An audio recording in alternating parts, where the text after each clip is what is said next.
Good point. I don't mind looking at you. All right, we are getting feedback. So if someone, does someone have both their phone and their computer on? Okay, better. It is 6 o'clock and we're going to call the meeting to order. So I will take a roll call of all the commissioners and welcome everybody. I wanted to say Reese is having difficulty getting in, so she may be late. Okay. Commissioner Cahill. Here. Commissioner Doherty. Here, Doherty. Commissioner Doherty. I'm Irish. I should be able to say that. Doherty. I didn't want to say it. That's right. Commissioner Elkins. Here. Commissioner Foxen. Okay, she's probably coming. Commissioner Heaven Ridge. Here. Commissioner Hauser. Commissioner Hauser's on mute. You're going to wave, Mr. Hauser? I'm here. There we go. There he Commissioner is. McKenzie. Here. Commissioner Newberg. Here. Commissioner Schneider. Here. Excellent. All right.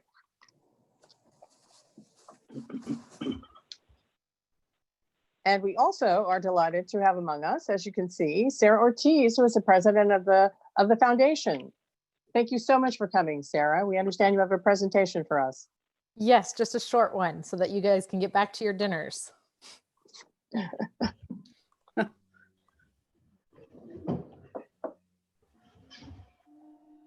Oh, is it our announcements done?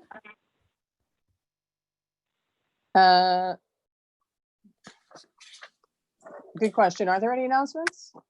I think no. Then presentations. So Well, Sarah? I think, excuse me, Commissioner Doyle, I think when Jane steps back in, she's trying to help Reese. I think that she does have something she needs to read. I believe that's the public appearance. Okay. Yeah. Sarah, do you want to proceed? Yes, please. And may I share my screen?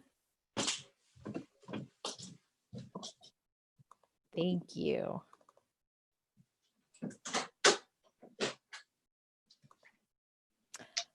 So good evening, commissioners. I know some of you, I don't know all of you, but happy to see you. I'm Sarah Ortiz. I'm president of the Sonoma County Public Library Foundation.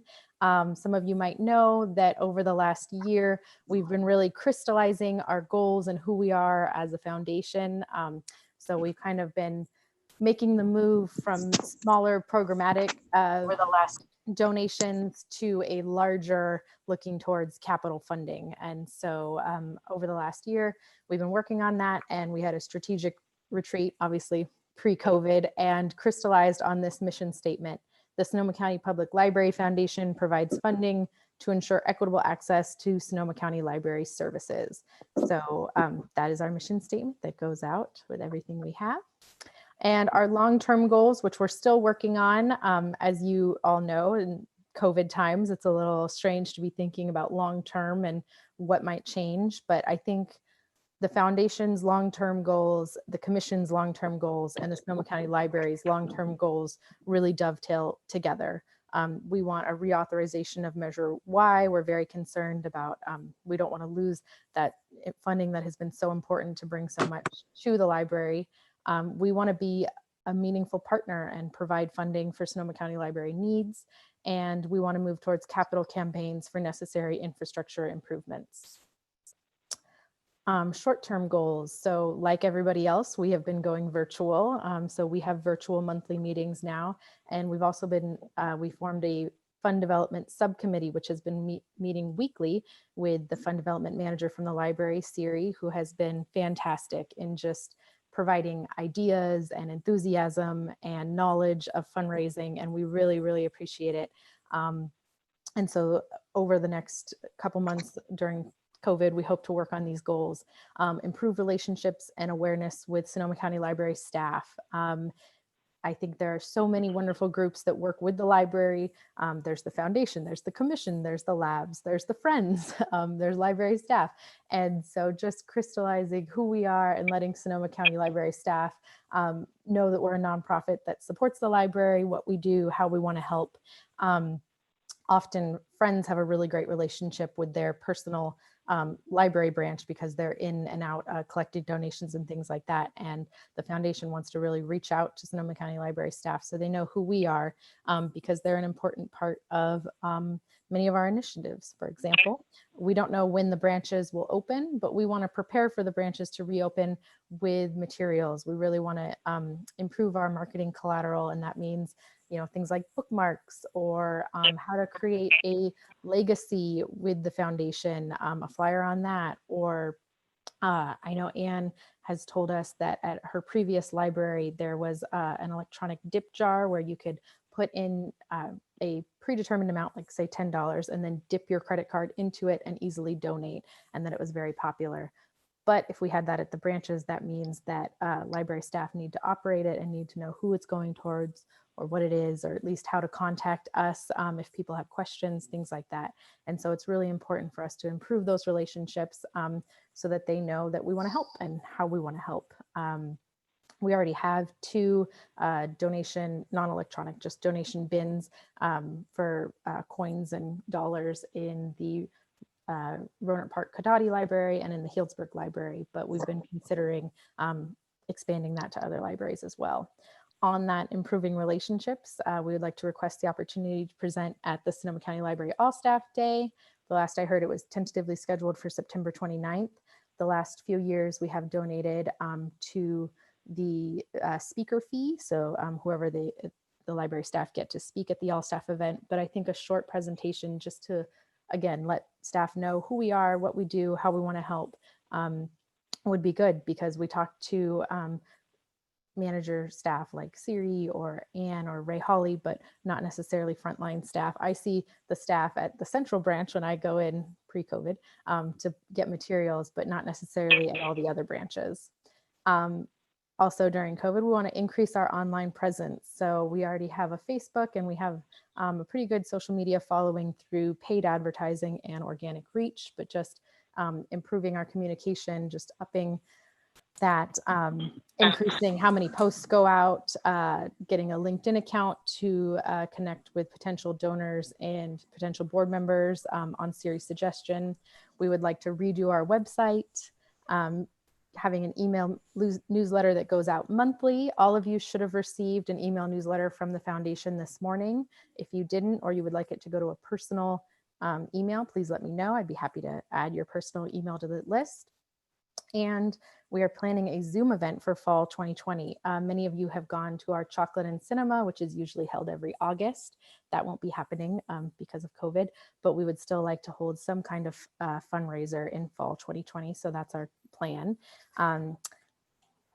As you know, probably movie theaters have been shut down. So we would like to thank the Rialto for all of their support in previous years and for other nonprofits. The Rialto is still selling candies and popcorns on Saturday afternoons. So if you can support them, I highly encourage you. They've supported us for several years and we really appreciate it.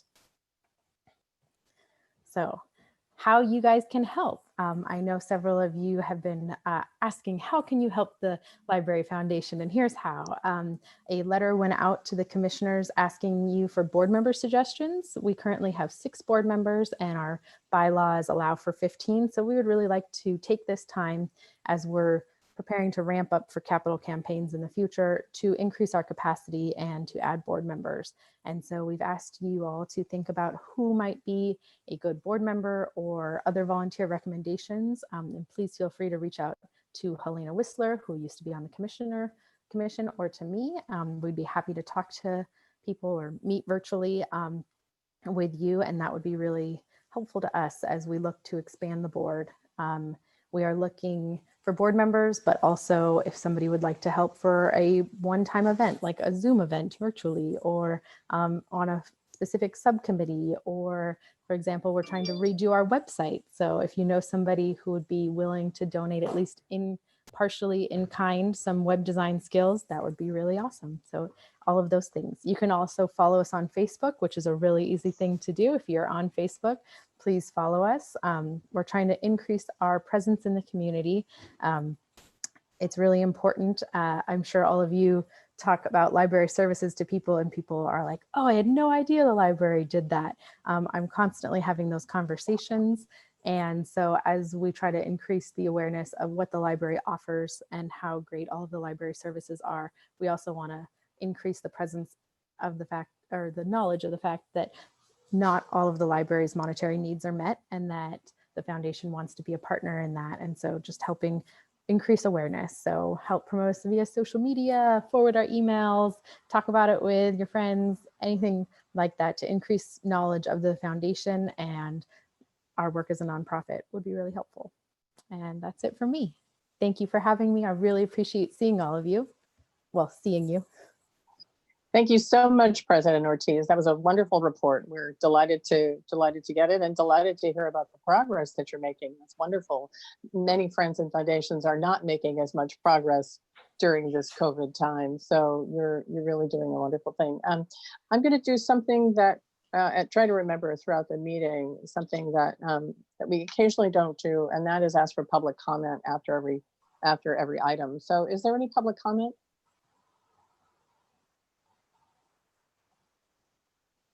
Seeing none, do we have comments from the commission?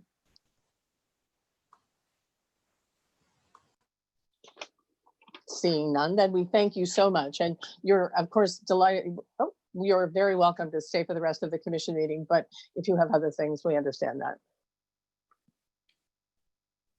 I think Barbara had a question, and Do I see Andy. Barbara's hand? All right, let me look. I was just waiting to say thank you to Sarah. And I've actually had a conversation with Helena Whistler and with Chair Doyle. And anyway, Sarah's presentation inspired me to think about two people who would be good foundation board members. So it was inspirational talk, and I appreciate it, Sarah. Thank you. Fantastic. Thank you. We really appreciate it. And Commissioner Elkin, you have? I do, thank you. I just wanted to say, Sarah, it was great to see you and really excited about the direction that you're leading the foundation. I know that I owe you some names for the board, and I haven't forgotten, but really appreciate your leadership and very excited about the opportunities ahead. So thank you very much. Thank you. Super, thanks very much. And apologies, I'm not seeing the raised hand, so we're going to probably be doing this all meeting long. So I appreciate the pointers, Jane and Vicki. All right. Do we have any library advisory board, any friends of the library in the house who'd like to talk to us?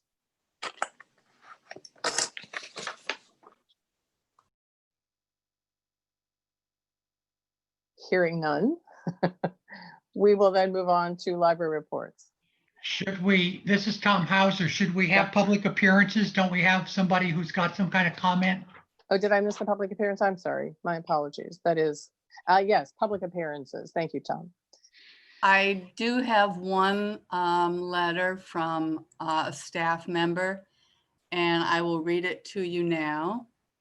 My name is Courtney Klein, and I'm a librarian at Sebastopol Regional Library. I'm writing to voice concern over the quality of our library's ventilation systems, critical now because of the COVID-19 pandemic, where we are dealing with a widespread virus transmittable through aerosol in indoor environments. Requests for information regarding our HVAC systems were reciprocated with the July 20th, 2020 Air Filter Service Bulletin. And I feel we can do a better job than this recently adapted status quo. Because of old infrastructure, several library buildings cannot handle the necessary ASHRAE MERV 13 rated filter. Thus, we are expected to operate with the lower rated MERV 8 filters while coronavirus reigns. To mitigate our HVAC system shortcomings, we are instructed that wearing masks Social distancing and opening windows and doors will suffice. At Sebastopol Library, we have 0 windows to open and have prompted airflow otherwise by keeping the front doors open, blocking entrance with book carts to deter patrons from entering the premises. The airflow remains substandard, and as a privileged community, we have to sacrifice a degree of safety, which may be more intense for branches serving populations with wider socioeconomic disparities. I strongly advocate for the procurement and distribution of portable, true HEPA filters for each branch, with square footage taken into account to ensure we are using the safest measures given our extenuating circumstances amidst an infectious airborne disease for which herd immunity and a tried and true vaccine does not presently exist. Thank you. That's Courtney Klein.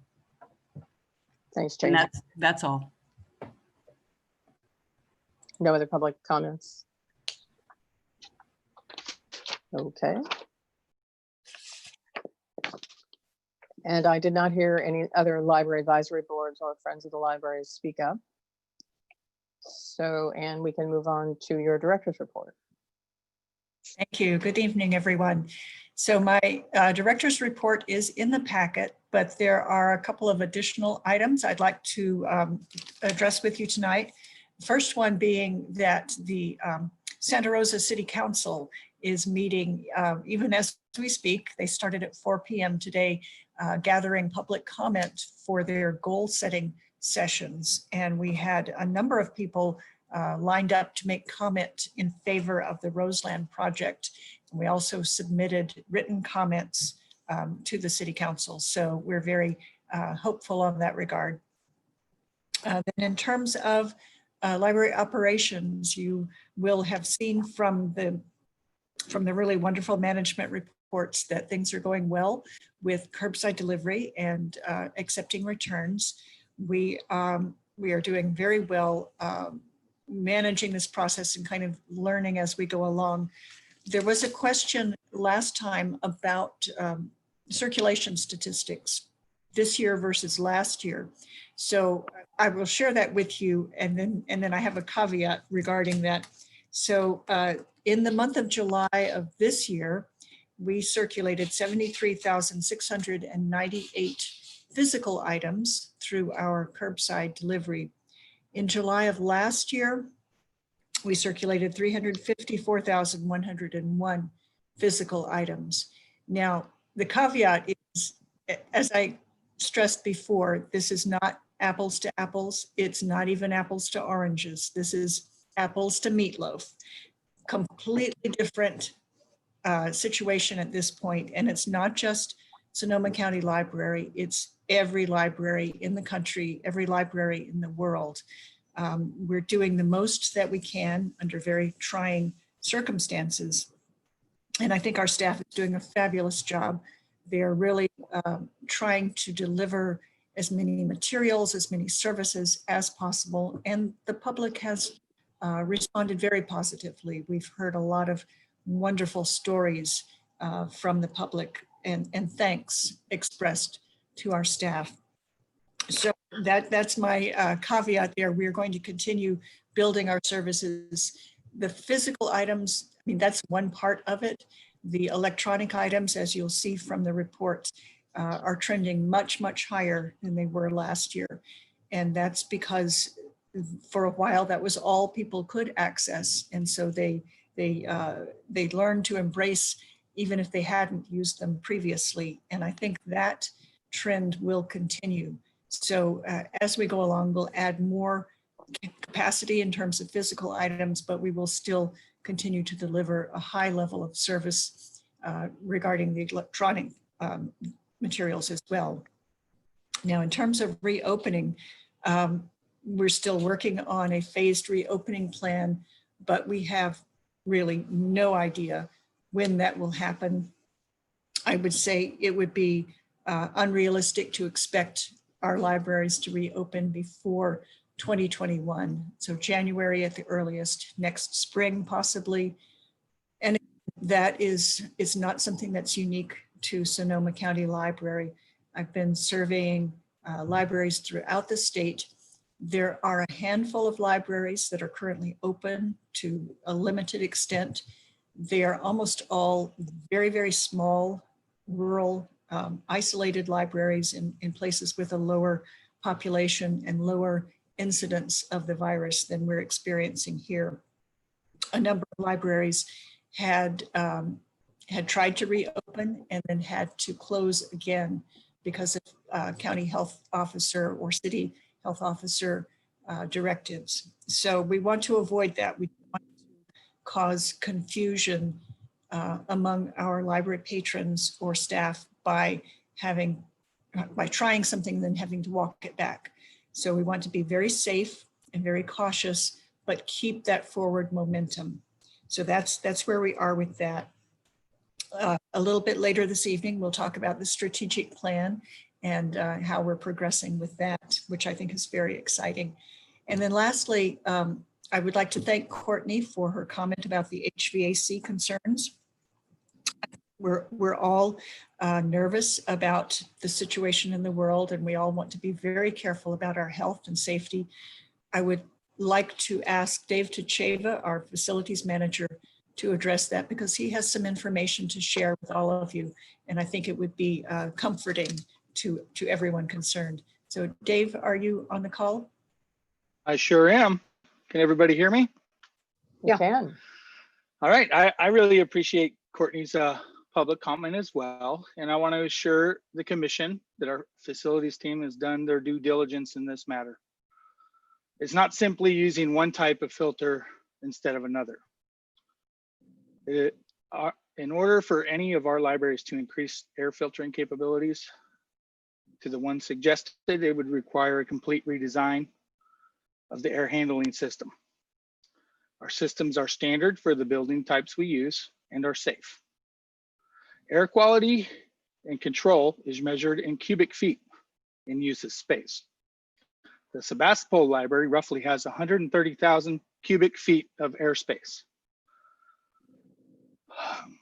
HEPA systems, like described in the public comment, are designed specifically for protective environments such as hospitals. Those environments are designed with that in mind. It is also fair to point out that only specific areas of a hospital are considered protective environments.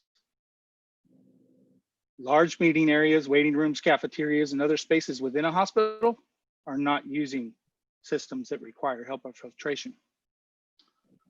To purify the air in a space like Sebastopol would require a massive endeavor that neither the library or the city could afford. However, if the author of this comment would like to contact facilities about other solutions to these concerns we are currently using throughout our system, we would certainly welcome that. I also would like to say that there isn't a filter that has been tested to block the COVID virus. So they haven't got to that point yet with the testing. So they don't even know if the HEPA filters are actually keeping it out. So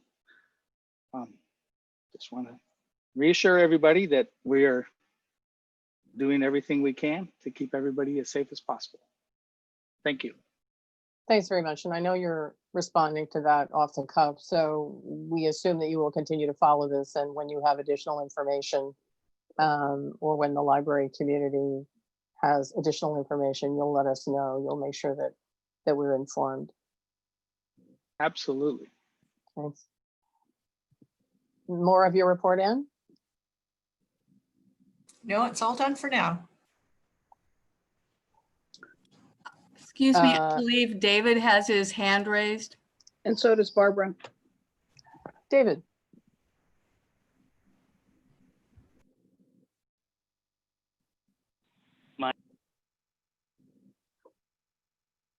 We heard you and then now we don't. Okay, I appreciate the statistics on physical items. My little calculator says we operated at 21% of normal compared to last year, which is understandable.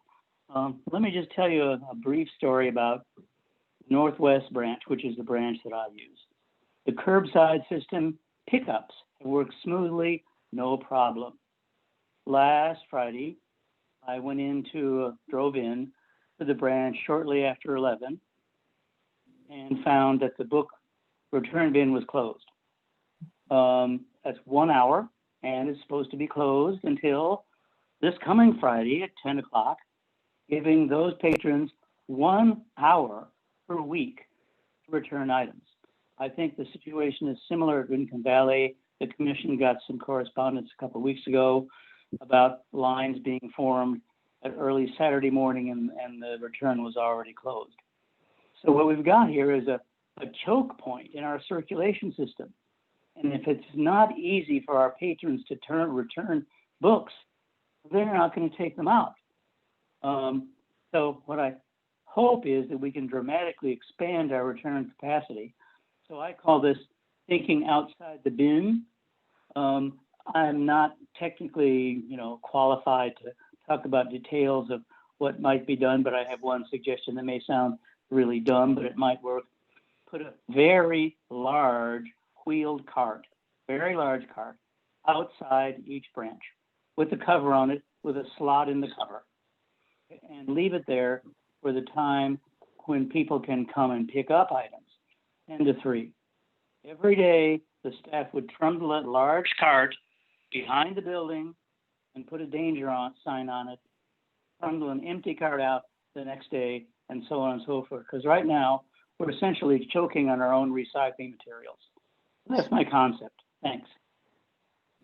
Thank you, David. You're absolutely right. We have a choke point there, and we're aware of it, and we're working on several different ideas to address that. So I hope this time next month, we'll have better news for you. Barbara? Hey, thanks. Thank you for your report, Ann. I appreciate it. Madam Chair, when's the appropriate time to ask questions about some of the individual management reports? Is it now with Ann there, or I had some questions farther on. I'm never quite sure when to ask them. I'm assuming we're going to, Ann, would you like us to walk through the management reports and then ask the questions along the way, or? That would be fine, yes. All right, that's good. Okay, so is this for Ann or is this for one of the management reports, Barbara? Oh, okay. Yes. No. My question is, are you asking Ann something, or are you waiting until one of the other reports? Some of the reports, but we never go Okay, through then. individually, so I wasn't sure. Yeah, my first question, I won't ask it, but my first question has to do with the curbside pickup and the Wi-Fi sections and stuff. So I think that's under library report. Then why don't we, because we're going to ask for public comment at the very end of all of the library reports. So Ann, would you like to move on to the library report? Well, I didn't have specific comments prepared for the individual management reports, but the library report is a very good summary of our operations over the past month. And you can see it's been trending steadily upward in terms of our circulation and our Ask Us responses, et cetera. Wi-Fi sessions have gone up. Virtual programming has been really, really strong. I think our staff are super talented, and they've come up with some really creative ways to put together programming that can be delivered through the YouTube channel and on Facebook. So I'm really enjoying seeing some of the programs that we've been presenting. Facilities report. Dave talked a little bit. And I'm, pardon me, I'm not trying to interrupt, but but if there are specific questions from the commission, then perhaps that will move us through the agenda faster. Sure. So Barbara, if you have some specific questions, and if other commissioners will line theirs up, that would be great. So you first, Barbara.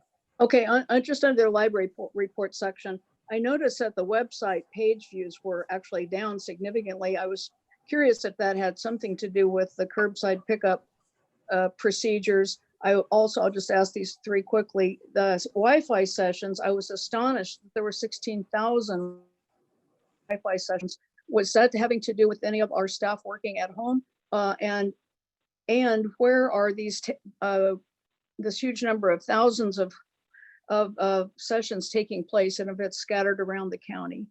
And then that's enough. Those are the two main questions I had on that report. Okay. On the website page reviews, I don't have an answer for that, but I can find out.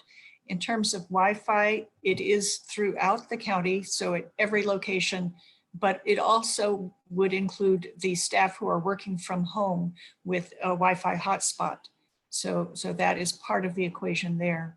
But of course, that's usage of a library supplied resource, just as anyone else would experience. Yeah. When, before the staff was working virtually, was that number anywhere near that high? I mean, are people driving into our parking lots and great numbers and using the Wi-Fi like that? I don't know if they're driving in great numbers, but they are spending time in the parking lots and outside the libraries because they can get a stronger signal that way. And it's, you know, especially for children who are doing their online school, that's important. And is it any particular libraries or just all of them? Barbara, My this is understanding is it's all of them. Okay, thank you. Mhm.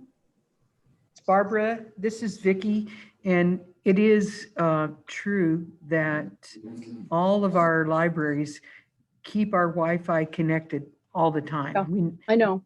We don't turn it off. So what this is showing you primarily is the use of our Wi-Fi by patrons, either in the parking lot or on the front porch or the back patio or around the outside of the building on a bench. I mean, and even here at HQ, we have people pull up in the parking lot and sit out there an awful lot of the day during COVID because it's free Wi-Fi. And, you know, God bless them. I mean, it's really great that it's there for them. And and we did do something at the Windsor branch to extend the Wi-Fi out further in the parking lot. So, and on nice days, people sit on the lawn and they're using the Wi-Fi. So, you know, most of that you're seeing, those numbers really are the public using Wi-Fi or staff using the public Wi-Fi for whatever reason. So I hope that helps. Well, I think it's great. I think it's incredibly impressive. I was just shocked at the number. So, Anybody else have any questions about the facilities report? The human resource management report? Communications? The Sorry. fund development? Yeah. Andy, Commissioner My Elkin. question is back on facilities. Uh-huh. Dave, I wanted to follow up on the comments that you made in response to the public comment by Courtney Klein. I understand that there may be some limitations in terms of what we might do to retrofit the facilities with HEPA filters. I'm wondering what else you've and your team have looked at in terms of improving ventilation in the facilities and increasing airflow, even through the use of portable fans, for example. What are you doing to make sure that we're maximizing the ongoing air circulation in the facilities? So, as I stated in the bulletin, and I think at the last commission meeting, Andy, we're running the fans when we're not there. So the company that like does all this air studies and stuff has like 3 or 4 solutions to this problem, and the one that was tailored for the libraries was about diluting the air versus filtering it or zapping it with electronics or adding some sort of other retrofitted systems.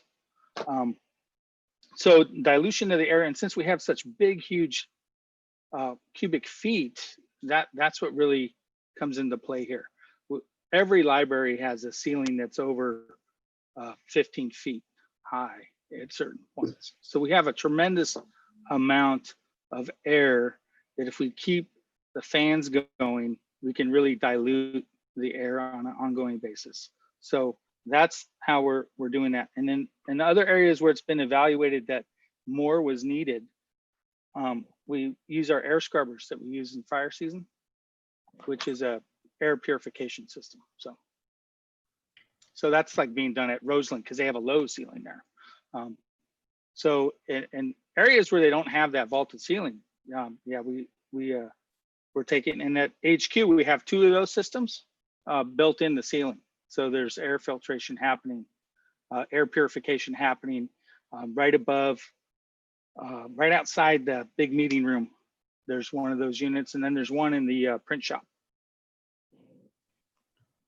So when you talk about the utilization of the fans, Dave, are these existing fans that are in the space, or have you been able to supplement those through even portable fans that might be brought into the space? We're utilizing the existing fans in the air handling units. Each branch has several stationary fan or mobile fans like you would have in your home, and those usually there's about 3 or 4 in each branch because certain people like wind on them and certain people don't. It's temperature is a very volatile individual preference, so you can get you can accommodate one person, and at the same time you're accommodating them, you're discomforting somebody else. So it's very tricky. Any other questions on facilities?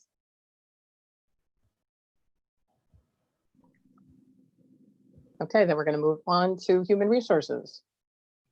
What about community relations? That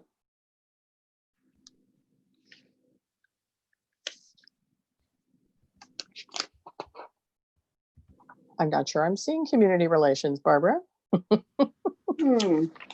Well, I apologize. It's after human resources. My apologies. It's right there on the screen. Okay. Any questions about human resources? I'm not seeing any waving hands. Okay, communications report, community relations. Go for it, Barbara. Yes, I just wanted to appreciate all the work that's being done. I'm glad that we're doing some targeted email. I think that's been effective. And I wanted to just a quick comment that it's astonishing the proportion of on social media that is Facebook. According to this report, 180,000 or post impression reach 211,000. Relative to these very small numbers on Instagram and Twitter. I was astonished at the proportionality of the Facebook, the use of Facebook. I wondered if our media folks had any comment about that.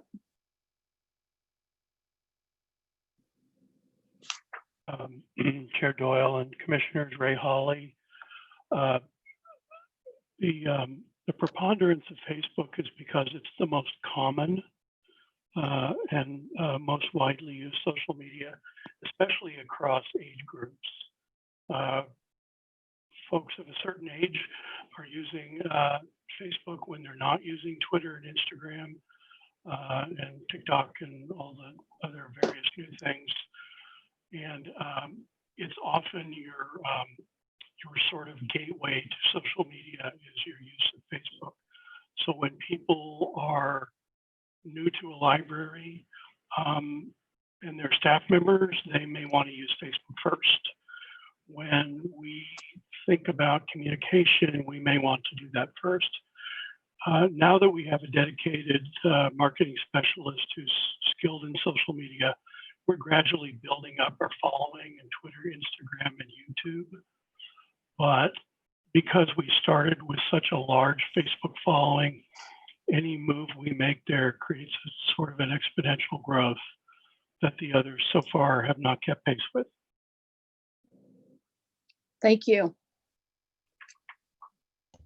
Anybody else? I see Karen has her hand up. I don't.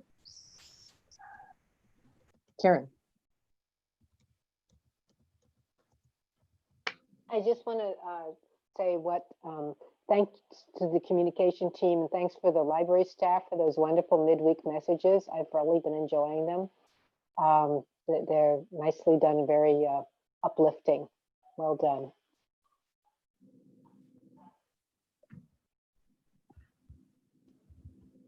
Anybody else?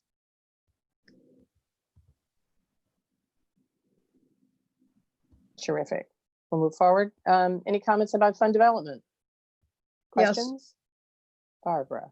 Yes, I appreciate the fund development report also. There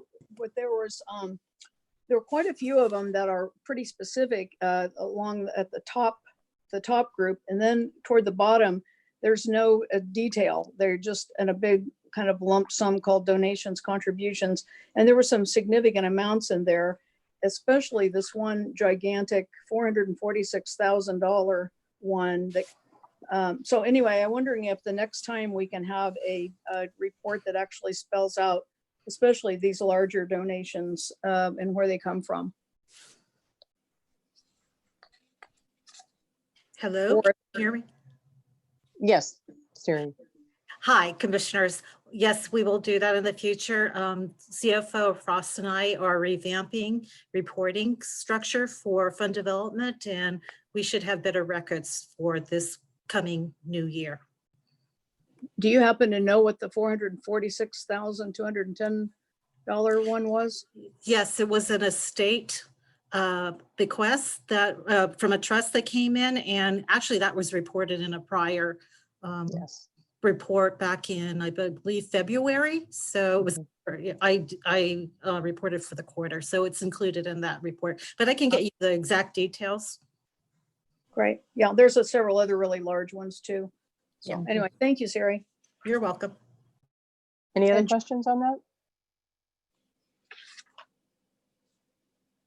Seeing no hands. I think quarterly reports are probably terrific about that. Adult literacy, any questions about adult literacy?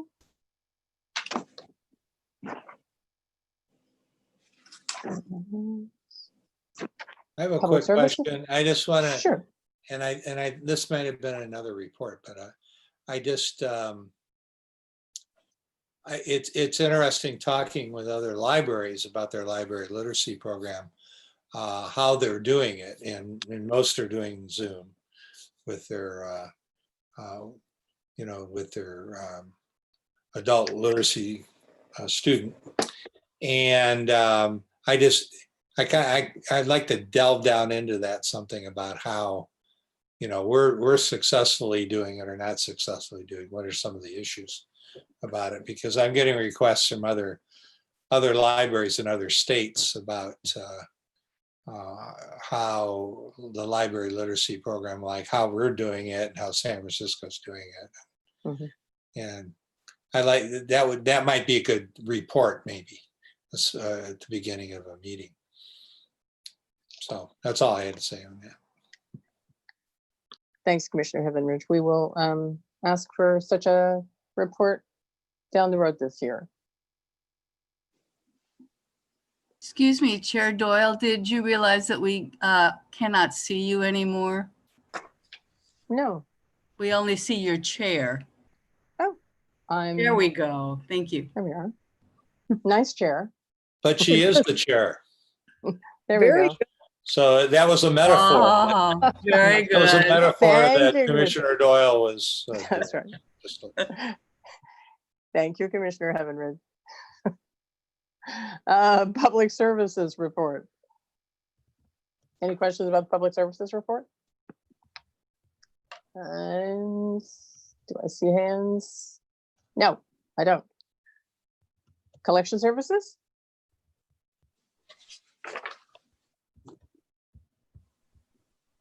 Madam IT Commissioner, if I could butt in for a Sure. sec.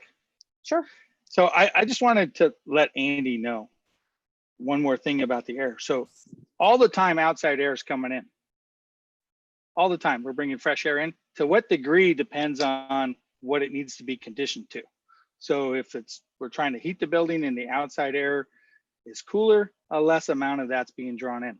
But you always have fresh air coming in. And when the systems are off and just the fans are going, it's all outside air coming in. So that air is being completely recycled. It's not just same old air existing in a space and being thrown around by fans. Does that make sense? Dave, I appreciate that. It does. Without getting too into the weeds here, are there any measures that tell us how effectively we are diluting the air? I know you made a point last month of indicating that that was the preferred method. Yeah. I'm just wondering, are there any measurements of that? Anything that we can do to, first of all, make sure that it's safe, and second of all, reassure members of the staff who are wondering what kind of environment they're working in? Yeah, it's up to speculation to them, because there is no test for COVID in the air. We can certainly test for like we've done tests in all our locations for asbestos testing, and that's particles in the air. We've done it for, different other items that they can test for in the air, but that requires, the building, those spaces to not be disturbed, and then everything to run. And I don't think that would give us any information that we were looking for. The systems themselves, unfortunately, only 3 systems are on a computer where we can see the actual ratio mixture that you're describing of fresh air to existing air. And it roughly goes from like 10% to 80%, depending on how warm or cold it is outside. So if the outside the building is cooler than inside the building, and we're trying to cool the building, it brings in as much of that outside air as it can, because that's gonna reduce the workload on the machine. So, yeah, there's really no known test at this point for COVID in the air. No, I didn't. I'm sorry. I didn't mean to imply that there was, but rather that we had some measure of the general extent to which the air has been. Yeah, the only way to tell on 90% of our systems is to physically go to the location at a given point and see how wide the intake louvers are opened, and then kind of make a judgment on that. Like it's 10%. It always has to bring in some fresh air, because imagine this is a vacuum inside the building, and if you don't have fresh air, we're just recirculating our own exhales. We'd eventually get carbon monoxide poisoning and fall over. So you have to have fresh air at least about 10% in order to prevent that from happening, because they're sealed environments pretty much. They're pretty enclosed environments, and that's why the door at Roanoke Park has a hard time shutting when the HVAC is on, because all the air is trying to escape now. I think partly the confusion is that the public comment involved the fact that they're propping open their door to get fresh air, and so that's kind of confusing in light of the information that you're giving us that says that the air is fresh. So yeah, it's just that they may have had a lack of information on that, and so when that happens, that creates a whole other series of problems. When you open the door and you're air conditioning the inside, now we're air conditioning the entire environment, and that's wreaking havoc on the machine because it can't reach demand ever. So it's just working as hard as it can to cool everything off, and it can't. So we got some work to do on that front. Right. So perhaps the staff needs to hear what we're hearing tonight, and they will feel more relieved. Thank you very much. Thank you. Mm-hmm. IT services is next. Any comments on IT services? Questions? Just one quick one. Are we getting the Chromebooks and the Wi-Fi hotspots back?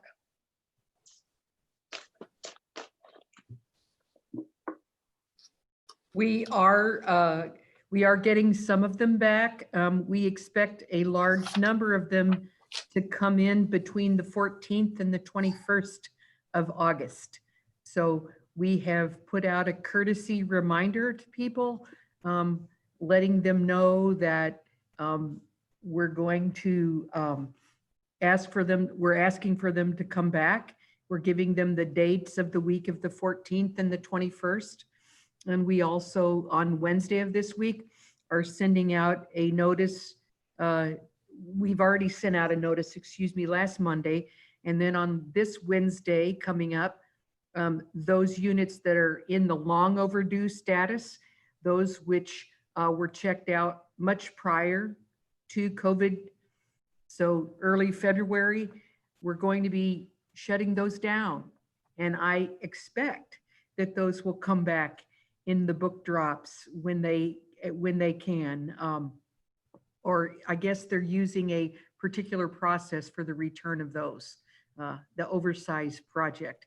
So I expect to see by the end of August that we'll have those all back in. We have a protocol set up for using 70% alcohol to clean them up. We have UV boxes, and we're going to clean them up and get them updated with firmware and software updates, and then turn them back around for the school year. Any other questions about hotspots and ChromeKits? Hearing none. Thank you. The financial report, the June financial report. Questions? We done collections. We did do collections. No. What's that?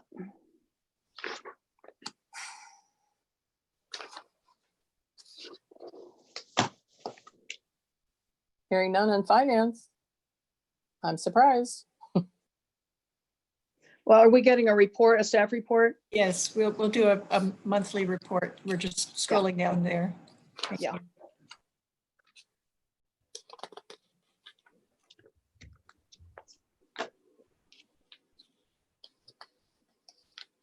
Okay, I thought I was going to get out of one presentation tonight. Never.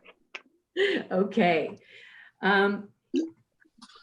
It strikes me every time I'm set to deliver one of these, how much changes between when the reports are run and everything is calculated in these, between that time and the time that it's actually presented.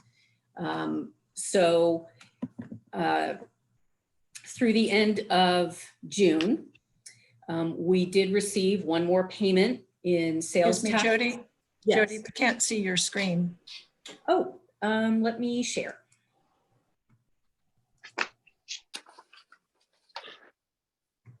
Okay, better. And let me see if I can make this bigger.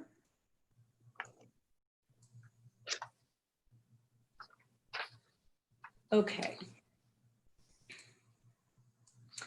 So what I want to say before I dive into the numbers is that we did receive one more payment of sales tax labeled April on June 26th in the amount of $877,347.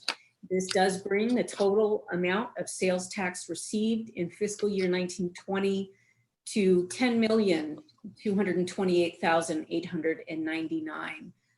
Or roughly 81% of our anticipated revenues. Because of this, there are much higher expenditures in sales tax for June because of this. When the library branches shut down, I stopped transferring payments into sales tax as is usually done quarterly because I wasn't sure if we'd be getting any more money for the rest of the year. So it was done all in one fell swoop in our year end. calculations. And then I wanted to give a shout out to the budget and finance staff who have been working feverishly on the year-end close for the library, which involves a lot of detail.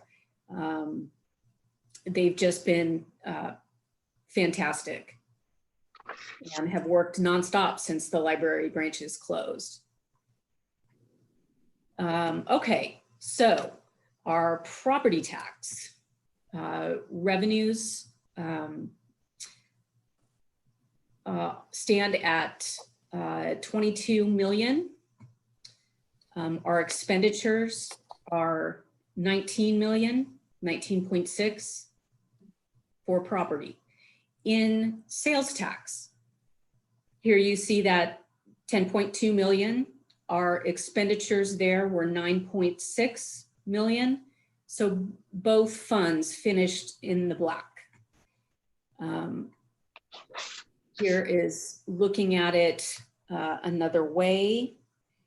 Now this report isn't going to include a lot of year-end detail. I'll be presenting a snapshot of year-end later this evening, and we'll talk about some of what transpired at year-end then. But here are our expenditures over 25,000. Let me see if I can make this bigger. So we have the PG&E, and I have a whole year's worth of data on the PG&E payments, if anyone would like to see those. We have our janitorial service, a contract maintenance for some work that was done, our rent.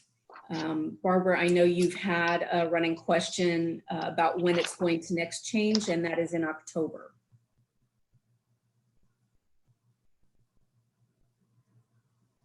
So, and then some book purchases, an annual software renewal, architectural work. I believe this was for Roseland. And then our Lingso Systems project, which is our automatic materials handling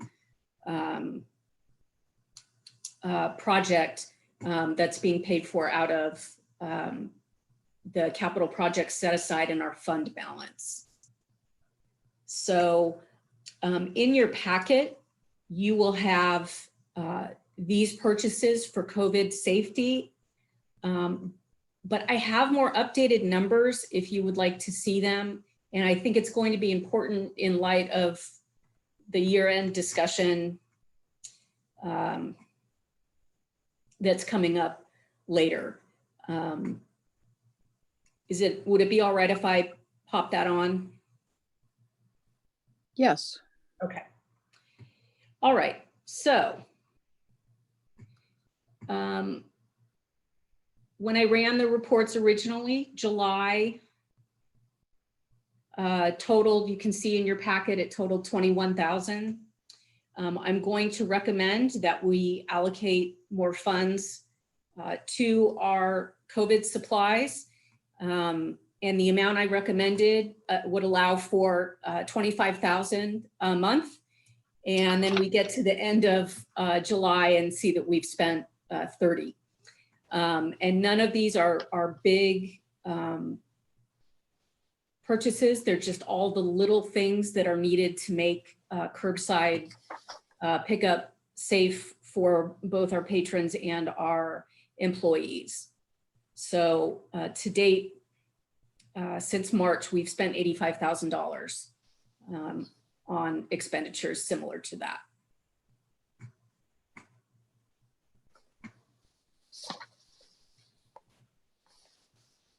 Jody, may I ask a question about that?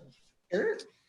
I think at the Finance Committee meeting, we'd asked if you could please break out those expenses that were for essentially disposable or one-use items as opposed to those that would be continuing to provide value ongoing, such as, for example, acrylic dividers, as opposed to disposable gloves. Did you and your team have a chance to do that? Sort of. Are you all seeing this screen? It's broken down by the supplier, the date it was purchased, and then the description. So we can see. We're still on your other screen for the what's in the packet. Oh, excuse me. Let me pop this other one up. Okay, how about this? Purchases for COVID-19 safety spelled incorrectly. Yeah, this is a different view, and I see that the descriptions are in alphabetical order. Yeah. So the acrylic dividers and the items that went on the roof and the upgraded filters are really the only long-term items. The things like the carrying sacks with the handles, those are to pack the books for curbside pickup.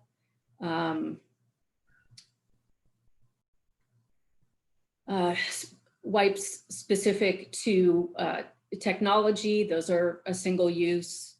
The disinfectant will last longer, but it's not a long-term item. Most of the gloves will be single use. The hand sanitizer and the liquid disinfectant, the same thing. Now, someone got a countersink, and I don't know if that specifically is COVID related. I'm going to have to check. And then we have the charges associated with people working from home. If they do not have one of our hotspots, they can be reimbursed. I think it's $10 a month every 3 months for using their home internet service. So, you know, the padlocks will be able to be reused. The door plates will last longer, but everything else, it really is specifically, this is where we've had to pay employees back for purchasing thermometers if they didn't have one in their home at the beginning. But this UV cleaner we'll be able to use after. But really almost everything on this list is single use. Well, Joe, I don't mean to give you a hard time, but I see, for example, sneeze guard, social distancing floor stickers, social distancing research and plan, upgrade filters. Yeah. These all seem to me to be one-time rather than recurring expenses. Am I misreading that? The social distancing floor stickers will be used when the branches are open. I don't know that they're being used now for curbside, but once COVID has passed someday in the future, we will not need those. So I'm gonna repeat the request, please, from the Finance Committee. It's great to see all this in alphabetical order, but it would be useful to us if we could separate it by those items that were purchased once for ongoing utilization versus those that have to be refilled regularly, because that would give us a better sense of what the actual monthly spend is on these items. As it is, we're saying the total expense, but includes both categories.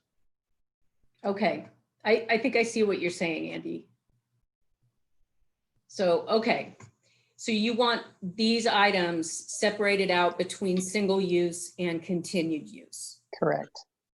Well, it's and to reinforce what you were saying, I don't think there is a huge number in here that we're going to buy once and that's it. But there's a significant amount of dollars that are tied up in that.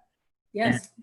And we just want to, the only reason we're doing this is to understand what are we looking at spending every month on, you know, wipes and gloves and masks and those things that we're burning through, as opposed to acrylic dividers and upgraded filters, which are essentially, you know, one-time expenses. That's all. Right. Okay.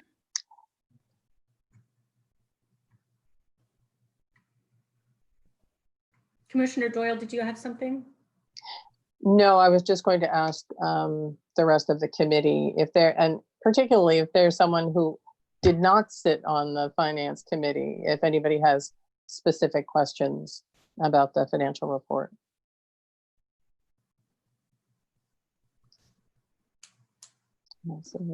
Right.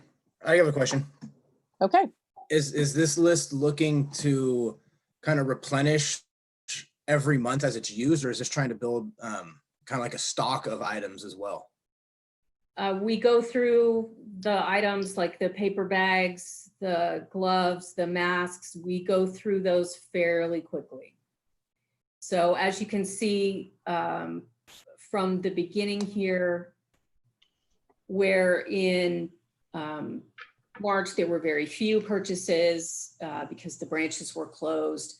There was 7,000 in April. In May, we went up to 29,000. We dropped back down to 16 in June, and then July, it's almost 31,000. So we can look at an average to see how much we're going to spend, but I honestly don't imagine that these expenditures are going to decrease the closer we get to opening the branches. Question for you, Ann. Is there another phase in returning the books, giving people the books on for the curbside delivery? Is there another phase of that, or are we pretty much at the every branch is doing what it can? Every branch is open for curbside as many hours as it can handle right now. So no, we're not looking at another phase. Okay. In the immediate future. Okay, thanks. All right, so I'm going to go back to the monthly report.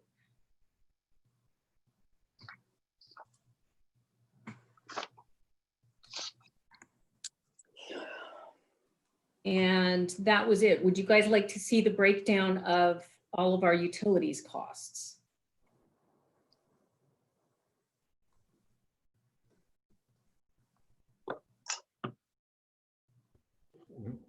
No, I can present that with the year end. Just lay it all out. Great idea. Okay. So are there any questions on the report? I don't see any. Okay. Thank you so much.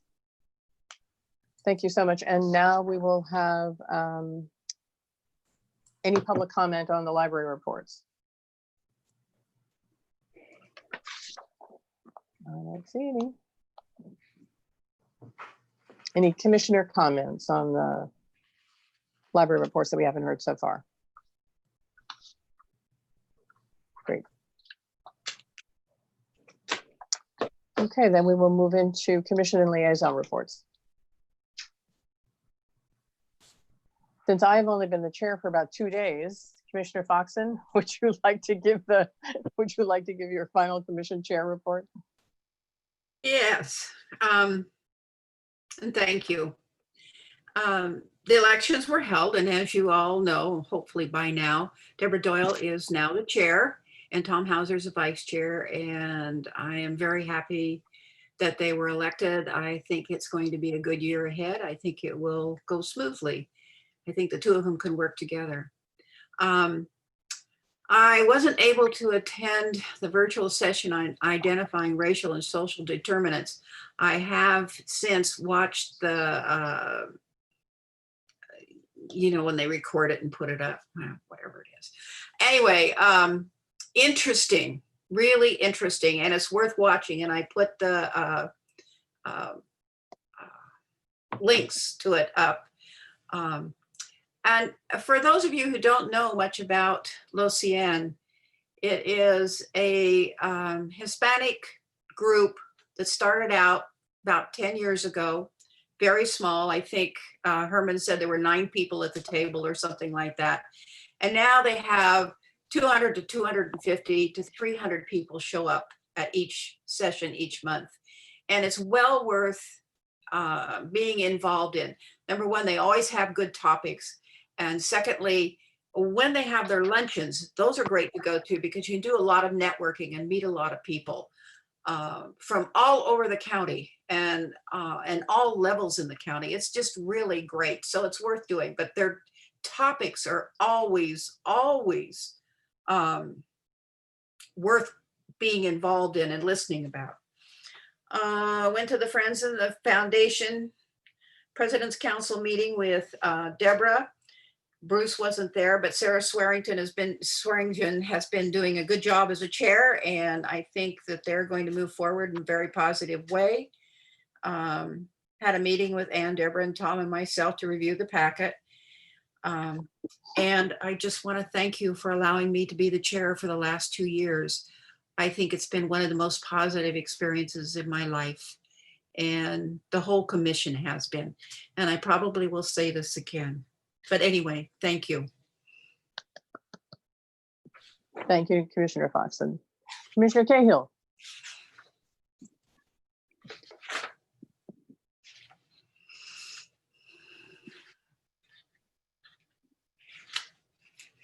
Commissioner Cahill. Sorry, David, we didn't hear you. Now that I'm unmuted, I can say that my report is in the. Thank you very much. My report is also in the packet. Commissioner Elkins. My report is in the packet. Nothing to add. Thank you. Commissioner McKenzie. My report is in the packet, and I must ask your patience to tell you something else. I did make my first presentation to an outside organization. I was invited to speak to the Roanoke Park Cotati Realtors, and it went very well. I prepared a little speechlet, and then somebody else has found out about it. So now I'm invited to speak to people for economic opportunity. And so I think there's a big thirst out there for information about the library. So I just want to encourage any other commissioners to, you know, make themselves available to groups that they might know, because I think people are really interested. And another thing that people might be interested in, Siri came to the Friends of the Library meeting last week and offered some ideas about how the Friends could be involved. And this idea just took flight at that meeting. And so the last 3 farmers markets in Roanoke Park, the last 3 in August, we're going to have $5 book bag sales. And let me just say that besides giving the Friends something to do that they're happy about, because they really want to connect the community, the farmers market was so thrilled. They were just, oh gosh, this is just the greatest thing. It'll bring a lot of people down to the farmers market. And the city, and so I contacted the city, and the city put it on their social media. They were thrilled. So I think if anybody has a chance to work with their Friends group and do one of these many kinds of things, it's really a great idea. I would have waited until next month to report this, but we don't meet until September 14th or something, and these will all be over by then. So just a note of encouragement, and happy to tell anybody what the details are if they want to contact me separately. Thank you. Great story. Perhaps we can send a note to all the rest of the Friends and let them know what the sister organization is doing. That's wonderful. Commissioner Schneider. My report's in the packet.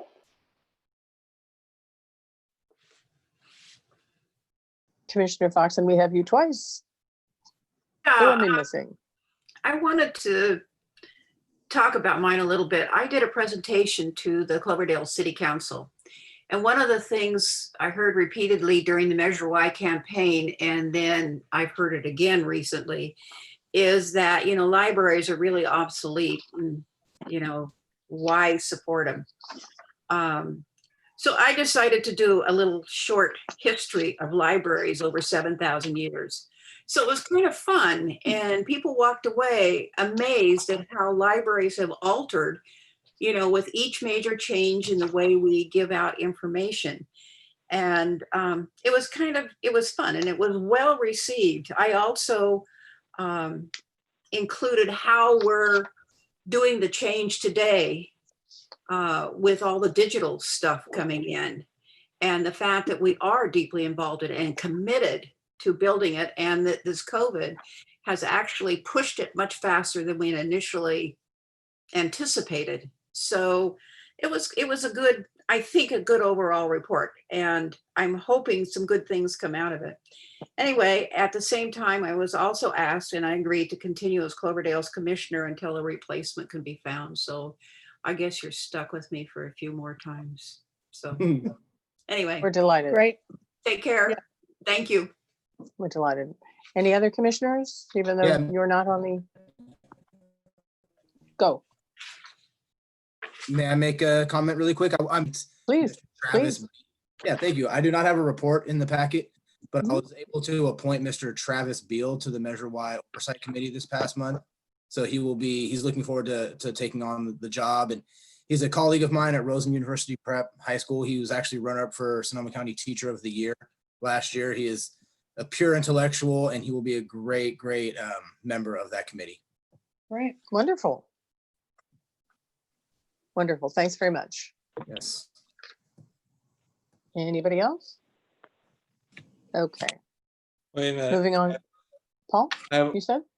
I just want to say one thing. I don't have a report other than we are having a lab meeting at the Petaluma Library on the 26th, which is also the day it's Women's. We're celebrating the Women's Suffrage Day, and also it's the opening of the Petaluma Historical Library Museum's suffrage exhibit, which the Petaluma Library has been part of because they host a lot of the Petaluma historical documents.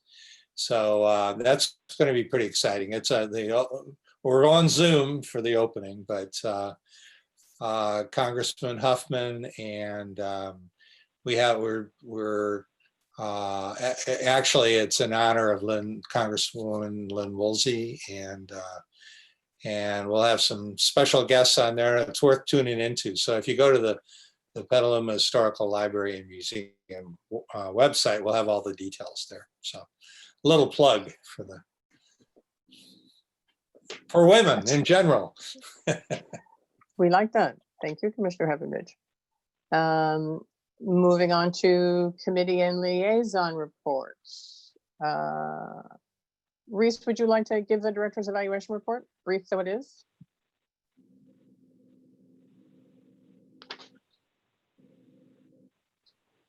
You're muted.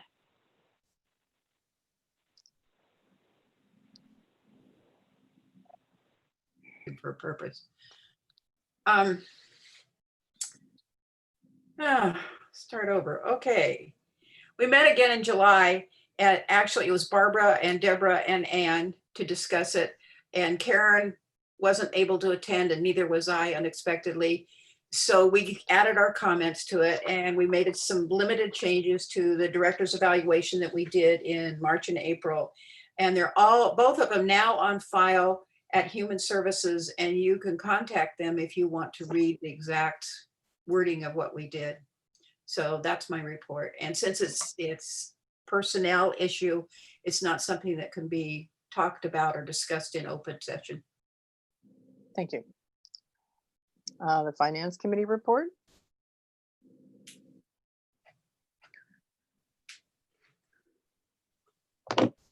Yes, this is Tom Hauser. I was asked to, because we don't really have a chair right at this time, to kind of talk about this a little bit. You get minutes. We have minutes there. Now Lexi wants to do the cooking for Sunday dinner. I don't want dinner. Thank you, though.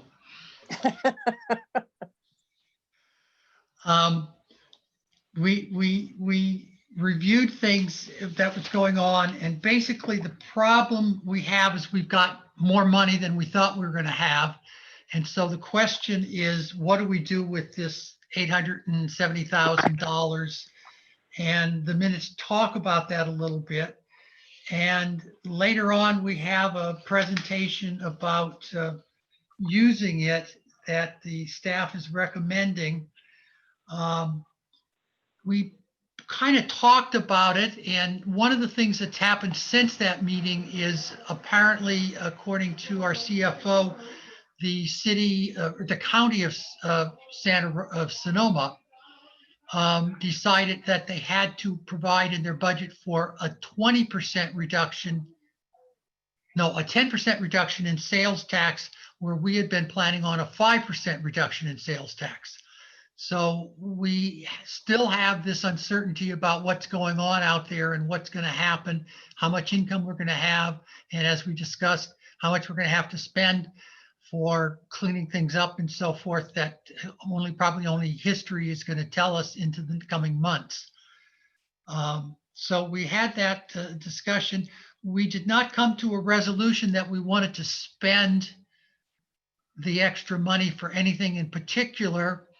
I expressed the feeling that perhaps we should just defer a decision until we see where we're going. We talked about reviewing things in September, October, and maybe we'll have another month or two of history and have a better idea of how taxes are going and what's happening. So that's the report I'm going to give, unless you have some questions. Any questions? I have a question. I'm waving my hand. Okay. Andy. You mentioned a 5% expected reduction versus 10%, but you referred to that as sales tax. I believe I'm sorry, that was property tax, and we budgeted for a 5% property tax reduction, and the county is budgeting for a 10% property tax reduction. Okay, I thought that was the case. I just wanted to clarify that. Thanks. Thank you for the clarification. Thank you for the clarification. Barbara? Yes, I wanted to point out on the financial report 6.3 year-end snapshot that I had requested at the Finance Committee that we develop some specific criteria for the use of Measure Y. I didn't think that the way this was written up was strong as my suggestion. This is continue to monitor the expenses. I think it's more establishing a policy, so we're really clear, a documented policy that we have, to use this year and every year. So I think this folds into, I think we have a topic about this later, but I wanted to point that out in terms of the minutes of this meeting. Okay. Any other comments on the Finance Committee report? Reese.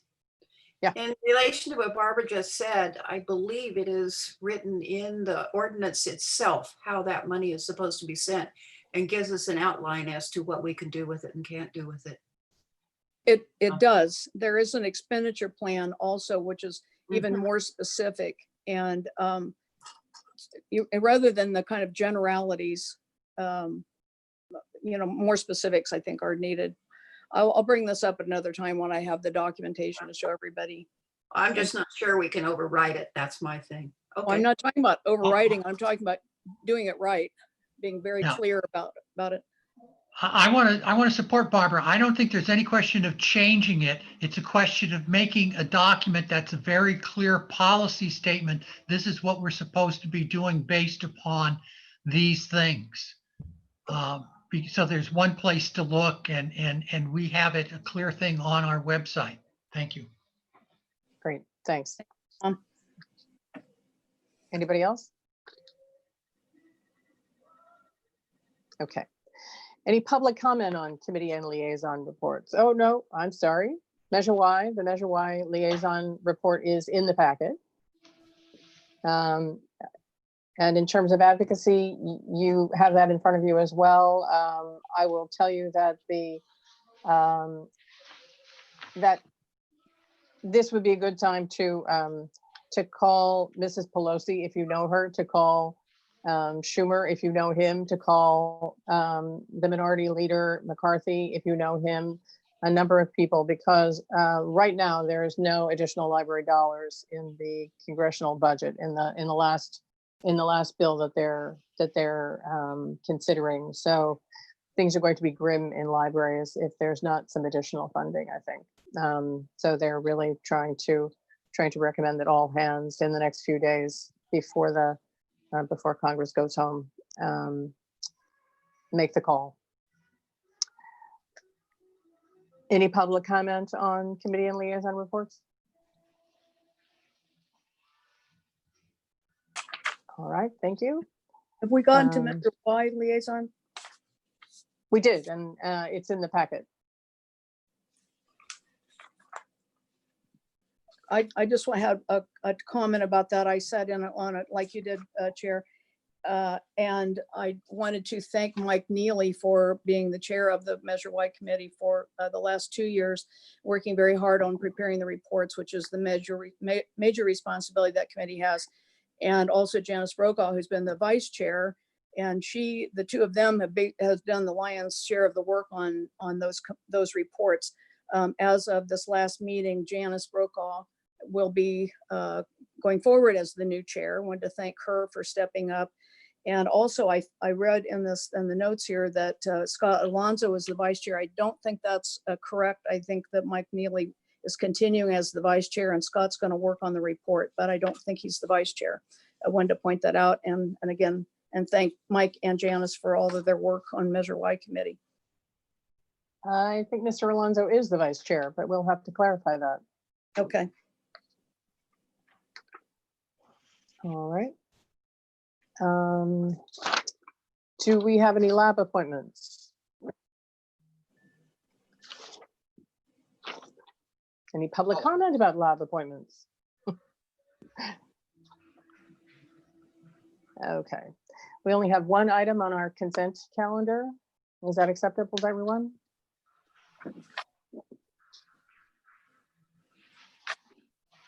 This is Thomas Hauser. I move approval of the consent calendar. I'll second that. This is Barbara. I believe I have to call the roll for approval for this.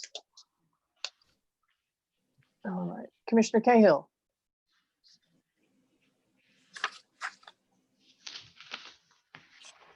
Is everybody muted? I'm not. Now that I'm unmuted, I say yes. Thank you. Commissioner Doherty. Yes. Commissioner Elkin. Yes. Commissioner Foxen. Yes. Mr. Heavenridge. Aye. Commissioner Hauser. Yes. Commissioner McKenzie. Yes. Commissioner Newberg. Yes. Commissioner Schneider. Yes. And I'll make it unanimous. Great. All right. Moving on to approving the use of unspent revenue from fiscal year 1920.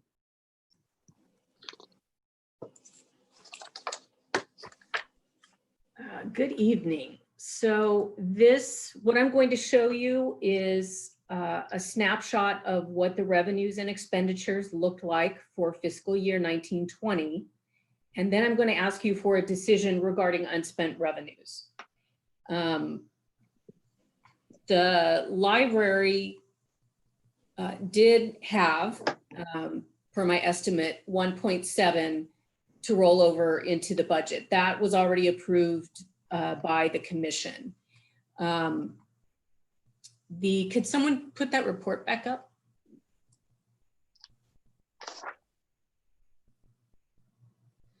Okay, so I'm remembering the numbers off the top of my head. Thank you, Vicki.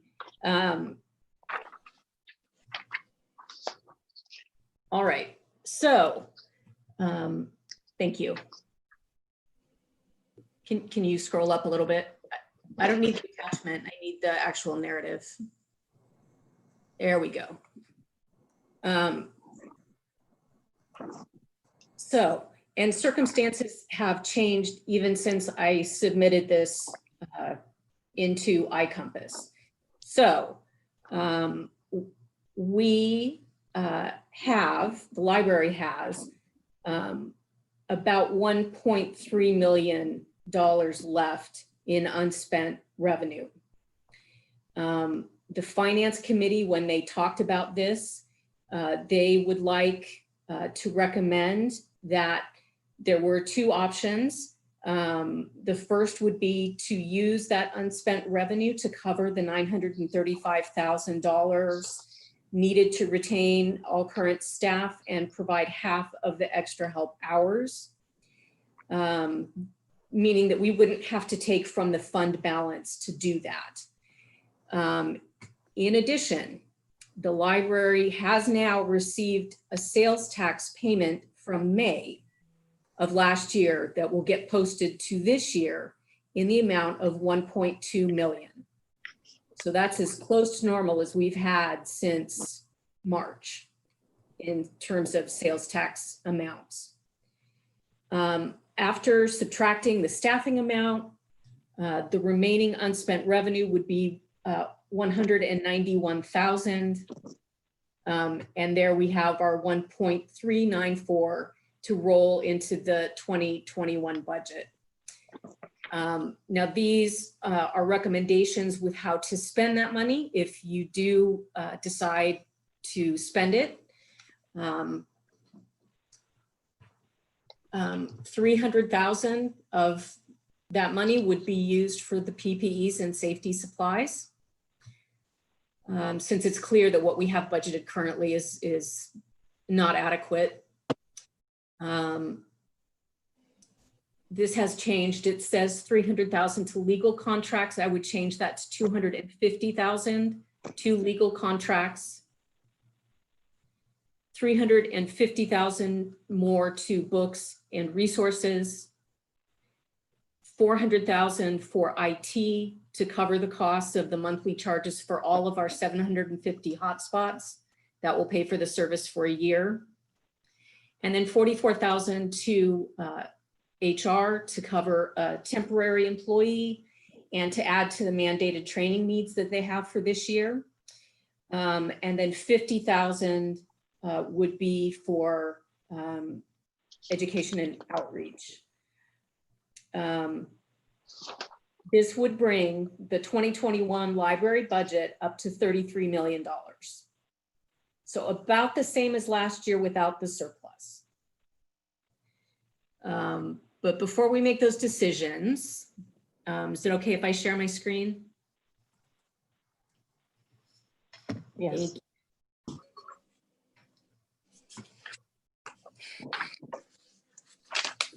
Okay, so this is what is in your packet.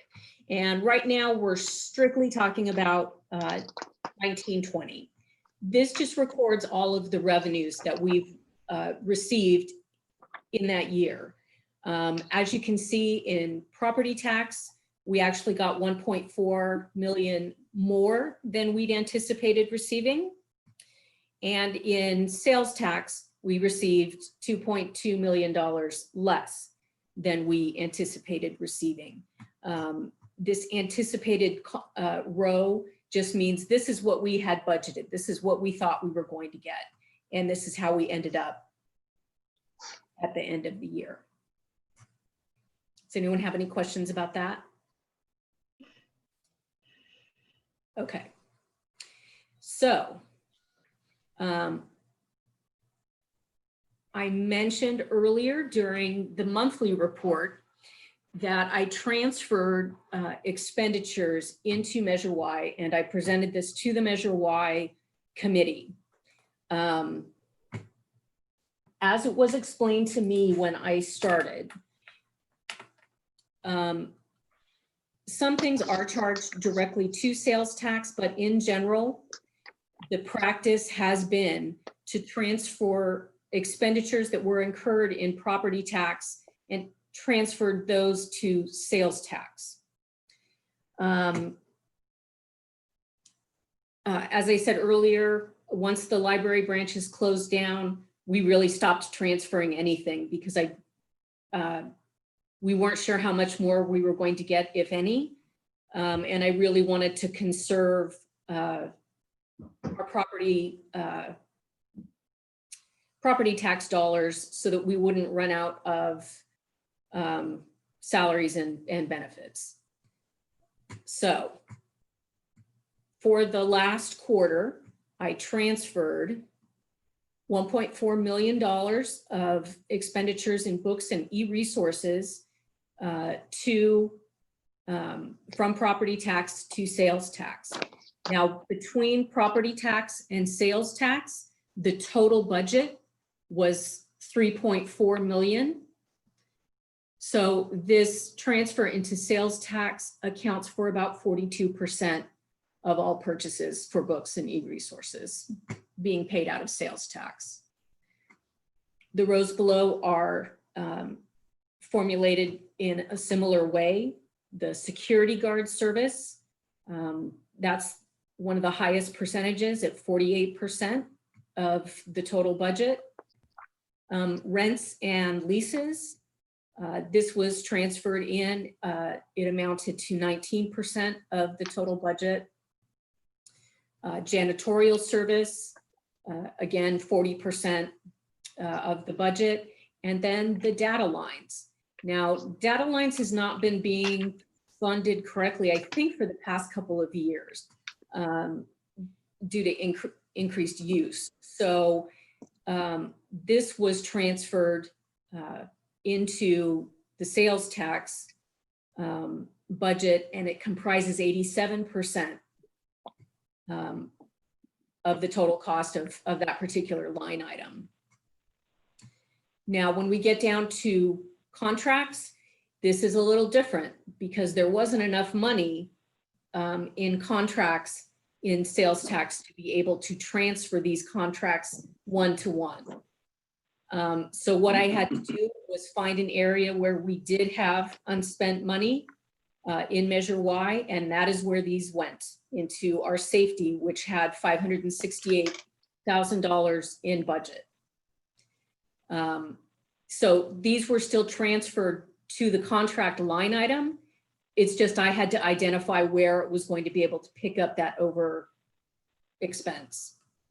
By far and away, these contracts, the most expensive, it says branches, but this was actually for budget and finance. And this was all temporary workers that we had during the year in budget and finance, as many as 3 at a time. We are down to a single temp worker now, and may be able to fill that position fairly soon. The rest of these are consulting, smaller like repair contracts, and again, consulting and some training contracts that we had. So a total of $2.2 million in property tax expenditures were transferred into sales tax at the end of the year. Do you have any questions about this? Jody, I have a question, and I feel like we've been through this and maybe I'm just not getting it. Here, I'm going to play back to you what I think I understand, and please tell me if I have this wrong or not, okay? Okay. Any expense that the library incurs can be paid with property taxes, but only certain expenses can be paid with sales taxes. Is that correct? Yes. Okay. Seems to me that ideally, during the course of the year, as expenses that are eligible to be paid with sales tax revenue were incurred, that we would simply pay those expenses with sales tax revenue and identify it as such. But what I think I'm hearing you say is that when there's uncertainty about whether there will be sufficient sales tax revenue to cover those eligible expenses, what the library is currently doing is paying the expenses, identifying them as property tax expenses, but then going back later and reallocating that to sales tax revenues when the revenues become available. Am I understanding that right, or am I just completely confused? No, you're understanding that correctly. I'm not certain. I only have the word of the CFO that was before me, not the temporary one, but the one before that. And she explained that this was something that was done quarterly, although there are instances where people do charge directly to the sales tax for like our programming, because they know that that is where it is funded. This year was an exception because of the pandemic. Ordinarily, these expenses would have been being transferred all throughout the year, and this year they weren't, because I was afraid we weren't going to get any more. So I'm relatively new to the commission also. I don't have the years of experience that a number of the other folks do. I don't recall this discussion at any earlier point on the finance committee. It seems like a lot of duplicative work to allocate them first as property tax expenses and then recategorize them as sales tax expenses. How confident are you that that's something we actually need to do? This happens every year at year end. You're going to see when we look at some of the expenditures, how over we are in some categories and how under we are in others. To even that out, at year end, money is transferred as long as it's an allowable expense between both the accounts. And that is to make sure that nothing ends up in the red. Okay. Okay, thank you. Barbara, this is Barbara. Yeah. I'm going to go back and insist that we have a very specific policy on the Measure Y money. Again, I'm going to keep hammering away at this because this is the kind of thing that makes me feel worried. When I look at this report and I see percent under data lines, for example, 87%, I don't really know what that means, but I gather what that means is 87% of the cost of the data lines is being charged to Measure Y. Is that correct, Jody? And so yes. what that, okay. But what I want to point out is this is the total budget. So in addition to this, this looks like maybe 20,000 was budgeted in property tax. So it was already budgeted to be higher in sales tax. So, and this has been something that I've been pointing out every time that you want to talk about Measure Y, is that I was basing, well, first of all, I didn't create this budget, but I did base part of 2021's budget on how Ken was budgeting money in Measure Y before. And so I am totally willing to change the way that this is done if you feel it is a more correct way to align with what Measure Y is supposed to pay for. I'm just, the question keeps coming up for me. Why was it not an issue with Ken? And why is it an issue for me? That's the only thing I'm curious about. But yes, let's have a Measure Y presentation so that everyone gets on the same page with what it's supposed to be being paid for, and we'll move forward. Well, just a fundamental idea, concept on this is, again, that Measure Y was supposed to supplement, not supplant. So if you take the issue just of data lines, and if 87% of the cost of data lines is being charged at Measure Y, if that's what I'm hearing you say, is that right?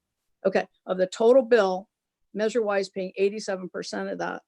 In the past, property tax paid a percent of the data lines. And now all of that cost is being moved under Measure Y. So that's just my uncomfortableness with this. I don't know why we didn't ask these questions before. I think some of this language that we're using now about these transfers and the timing and so forth, that's kind of a new language we haven't really heard before. Back to Andy's point, if we're getting Measure Y money in monthly, why wouldn't we allocate these charges monthly? I know what you're saying about the end of the year, you got to clean everything up, make sure it's in the right categories. But anyway, we just need a much fuller discussion about this. And I'm glad that we're kind of think all agreed that we're going to have that hopefully at the Finance Committee meeting. Thank you, Jody. Sure. Okay. So here's what I wanted you to see. I do have a little comment, okay, if I may, on that. Sorry, Karen. Okay, just go for it. No, just to say, I actually agree with Jody on what she's doing. We use a different name for it. We call it journal reclasses.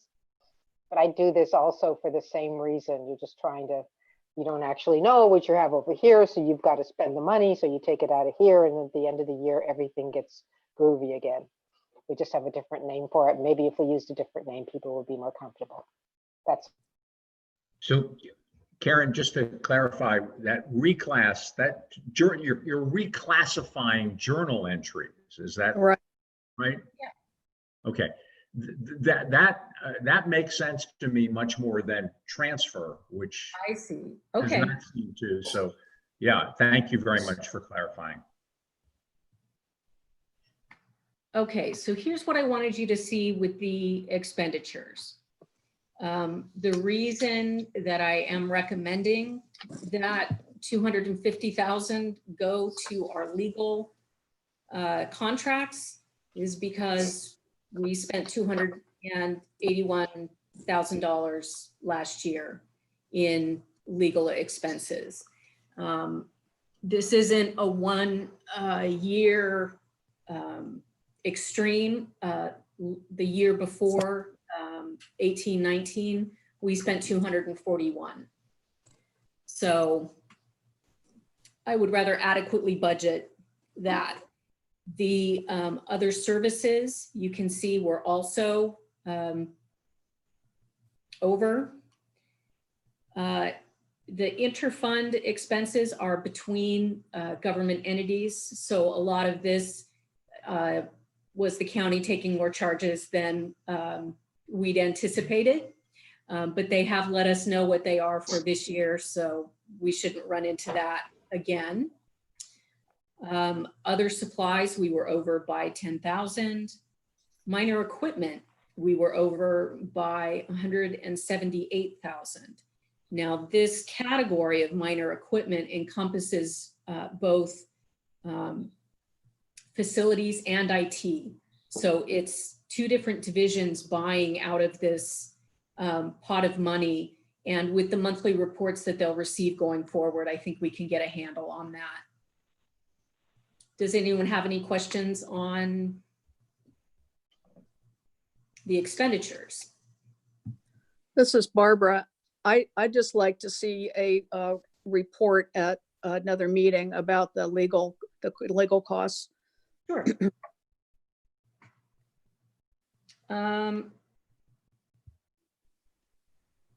Like a finance committee? Yeah, sure. That'd be great. All right.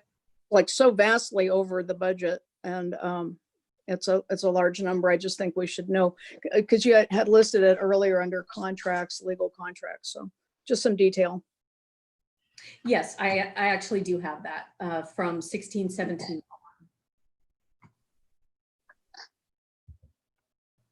Okay. All right. So here's what I was talking about when I was going through the narrative at the beginning of this report. So here's how we ended 19-20 with an unspent revenue amount of about 596,000 in sales tax and a $2.3 million in unspent revenue in property tax. The total remaining is 2.9 million. Now we subtract the the 1.7 that was already allocated to services and supplies and approved by the commission. Then we subtract the staffing needs.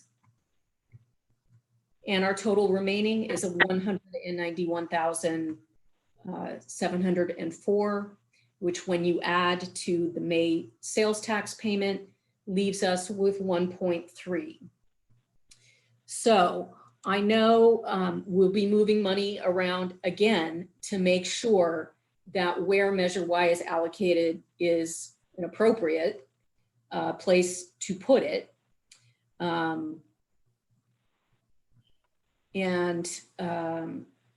This again, I'm sorry, is 250,000 with the additional 50,000 going to marketing for education and outreach.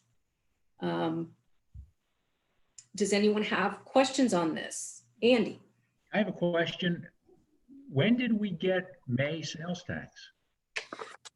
July 29th. We just got it.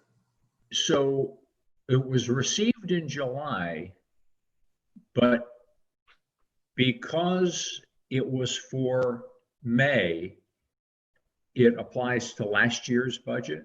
It does not. Last year is closed. They cannot put any more revenue in it. It gets applied to this year. Well, in that case, I'm failing to see how this represents additional money to us. During any fiscal year, we expect 12 months of sales tax revenue. We know that there's a 2-month delay.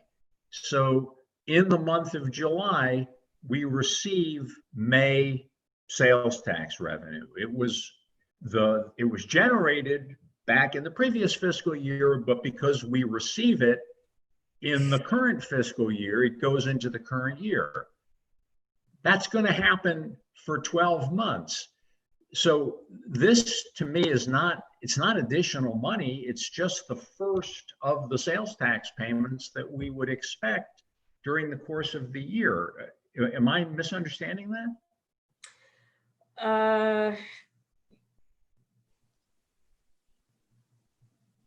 I'm not sure. It was revenue we were supposed to get last fiscal year. Well, I'm sorry, but I would say no, because normally we have a 2-month delay, right? So this is just, in the 2 years that I've been here, this has been the common occurrence. In July, we receive May revenue. In August, we receive June revenue. In September, we receive July revenue, and so on. So if we look at the 12 months of the fiscal year, each month we're receiving revenue that was generated 2 months prior.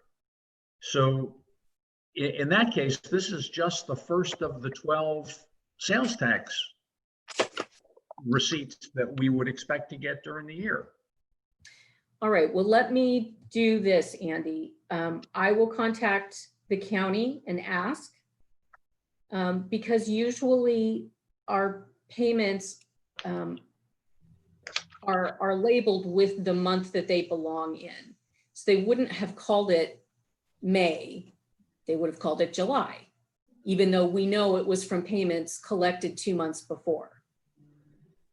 So let me contact the county and confirm that my understanding is correct, that this was something that we anticipated getting last year and did not, so we're getting it this year. Could we just hear from some of the other members of the Finance Committee who have more experience than I do? Do you feel like this is an additional unexpected payment, or is this just the first of the regular 12 sales tax payments that we would expect to receive during the year? This is Tom Hauser. If it truly is a May sales tax payment, then the 2-month lag is part of the system, and it would be a 2020-21 income payment that we would expect. Now, that needs to be clarified. I'm personally not opposed to just putting this whole thing off for another month or two until we actually see where our expenses and other receipts are going to be going. And I'm perfectly happy not allocating money to a whole bunch of things that we may have to take it away from if things go sour. And I worry about that a lot. No, I understand. I agree with you, Andy. If it truly is May, then it's a 2020-21 receipt. Okay, thanks. No, that's what I was trying to get. Any other members of the finance committee have an opinion on that? Yes, I'm trying, yeah, this is Barbara, and I agree with you. And we had some sort of a wacky thing that happened last summer. I still don't even understand what it was, but certainly if we're counting on a 2-month lag, to me, the way that you would figure that out is you look at these sales tax totals, and, you know, the sales tax total of a 10,358,000, is that 12 payments? I mean, we should be able to tell that pretty easily. If there's 12 payments in there, then that's 12 months worth. Do you mean in 1920, Barbara? Well, I'm looking at your report, a couple of pages back here, where it says sales tax total revenue, 10,358,309. Does that have 12 payments in it? No, it has 8. 8? It only has 8 Sorry, months it has in more it? than that. It has 10. So we were missing, the only months we didn't receive for were May and June. What happened to the prior year? We should have had May and June coming in July and August. Right. Okay, why doesn't she go back and check and see what was done previous years and verify with the county? But it seems like all these expenses are expenses for the future. They're not paying something back. They're expenses that we're going to have within this year. So if this money falls within this year, okay, we'll take it out for this year. If this money falls within last year, then we can consider it surplus that we're putting forward. Reese is absolutely right. These are anticipated expenses for this year. And in government finances, the accepted way to do this is to recognize the money when you receive it. So that would mean that it was received in July, it goes into this year's budget, not last year's. That makes sense to me, and I just worry that we're double counting it. Yeah. So I agree. Let's put this on hold and let Jody go back and I think it's the wording that's being used more than the function or the actual manipulation. That's a horrible word, but the moving the money around, I think that's, oh shit, excuse me. I think it's the wording more than it is the actual way of doing it. So Okay, well, I'll get confirmation from the county. Thank you. Sure. So there does not need to be a motion on this then until we know what this money is actually for. Right. Thank you very much. Sure. Okay. Okay. We do have a second possible action item for resolution, the Women's Equality Day proclamation. Wait a minute. Wait, we missed, isn't that right? We missed the budget policy action item. Oh, golly. How did I leave that? Page Leave over 89. that? Yeah. No, 10.2. oh, sorry. Sorry. Page 80. I didn't think that sounded right. Okay. So when I was looking for a budget policy, what I found were old documents that looked like they'd been adopted every year with the budget, when the budget was adopted. And it was a policy based on that specific fiscal year, talking about various movements that had occurred in budgeting to meet whatever was happening at that particular time. What the finance committee, after some discussion, would like to do is ask that a finance subcommittee be formed comprised of both staff and commission members to create a template for annual budget policies. So not only the individual budget policies for each fiscal year, but also an overarching budget policy that can serve as a guide for the individual year policies that are produced. Does that make sense?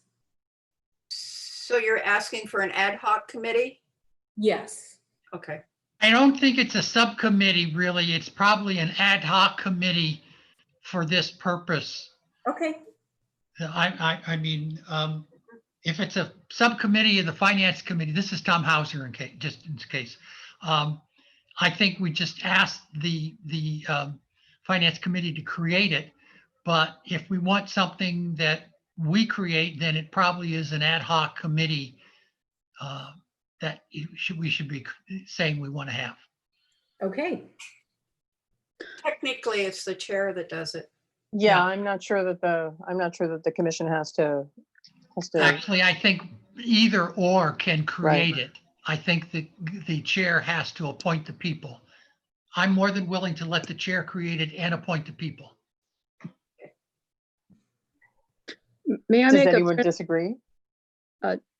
No, this is Barbara. I don't disagree. I think the one question seems like, are we referring this to the finance committee to develop the kind of parameters of what we're talking about? I'm not sure about that. Secondly, I'd like to make a friendly amendment that we let this committee decide whether we want two things, whether we want an overarching. We kind of batted this around a little bit, the finance committee, but it was kind of like, well, let's have an overall a policy, and then let's have a specific policy for every year. I'm not sure that needs to happen. I'd like to defer that to the ad hoc committee to decide that. And I'd like to emphasize that we have this include a very detailed discussion of Measure Y appropriate expenditures. That's my amendment to this draft motion. Well, Okay, I tell you what, I'm going to moved be. yet. No, it hasn't been, and I'm going to be creating committees and appointing committees in the next week or so. So I'm delighted to take this on, take it under advisement, the suggestions, and but include that with the other work that I'm doing. Is that acceptable too? Yes. That was Okay. great. I'm happy with no motion right now. Me too. Can everyone live with no motion? Thumbs up. Right. No backfilled in motion? All right. There we go. Then we're going to put that aside. And let's see. And I should ask for, since there were two financial, that was action item 10. Is there any public comment on that?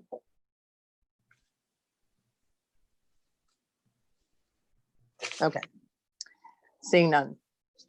Then we're going to move forward to 11. The appropriations limits. Okay, this is the last time I'm talking in this meeting, I promise. So I am here to ask for your approval of the appropriation limits for fiscal years 2018-19 and 2019-20. The background information includes the information that the GAN spending limitation was voted in 1979, and it established Article 13B of the state constitution. It sets limits on the amount of tax revenues the state and most local governments can appropriate within a given fiscal year. This was refined a few times, but basically the formula is for fiscal year 18-19, the limit adjustment is the combination of the income factor change of 3.67% for Sonoma County and the total county population change of minus 0.22%. These two factors combined provide a single limit adjustment factor, which is 1.0346. The factor is then applied to the beginning limit as follows.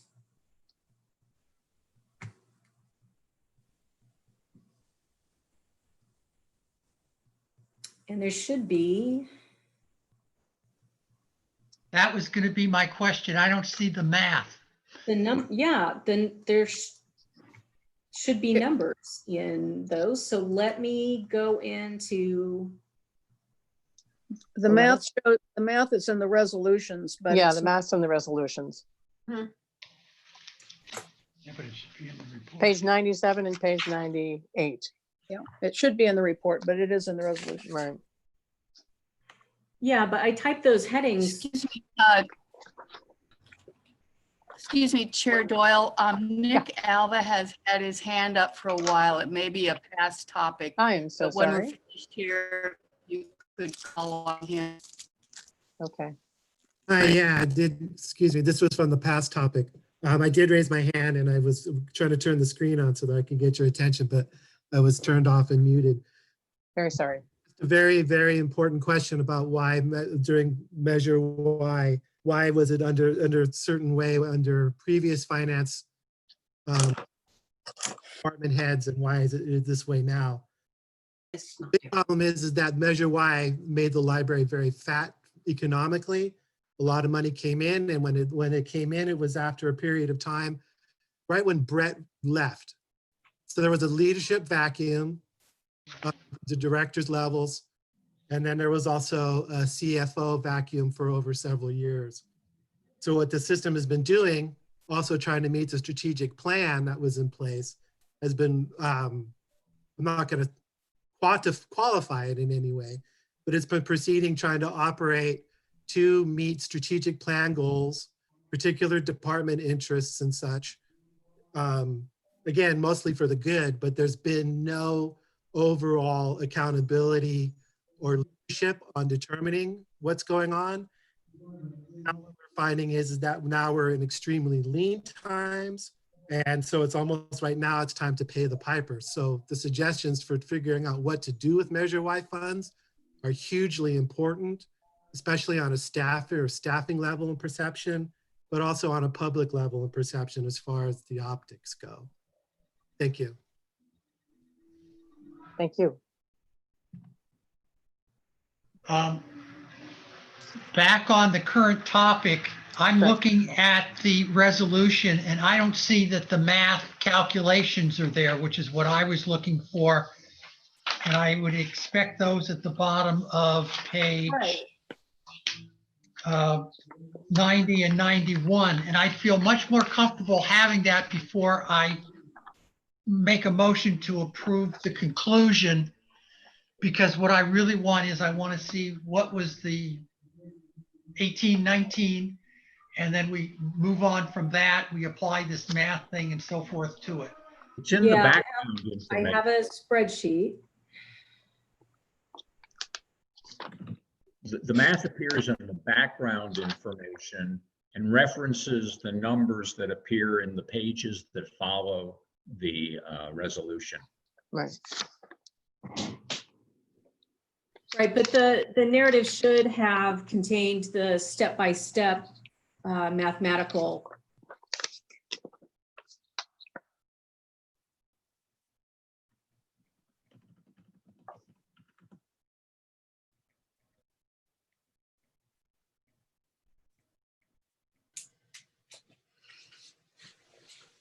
Okay.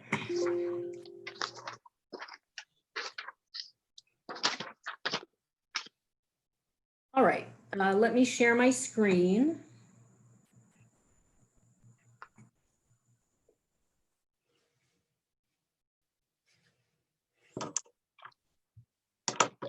Okay.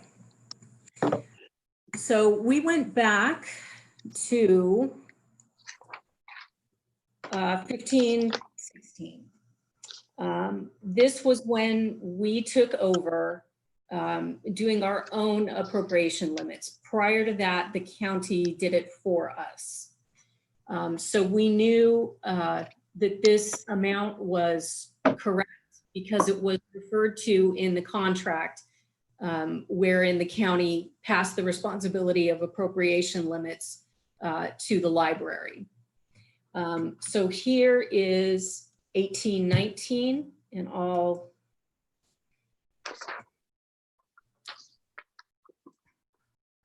So we start with our beginning limit, which was the limit from 1718. These are the income factors that were used. And we received the income factor and population information from the county. This was the calculation applied. So basically you multiply this number by this number, and here is your total. So this is our appropriation limit without adding Measure Y. This is our appropriation limit adding Measure Y. And the Measure Y dollars aren't calculated the same way because of the way that that particular sales tax bill was written. So just the amount of Measure Y that we anticipated getting is added on to the total of the property tax once that's been applied the formula. So, and then 1920, we see here, this was the beginning limit because this was the limit in 1819. Our income factor was to the plus 3.85. Population change, however, is still going down, minus 0.4. So this ended up being our calculation rate, 1.0343. And this is our appropriation limit for 1920. This is our appropriation limit with the Measure Y dollars added in.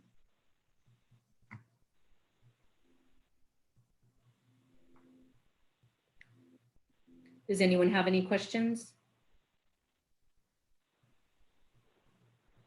So down here, this is how it was supposed to look in the spreadsheet.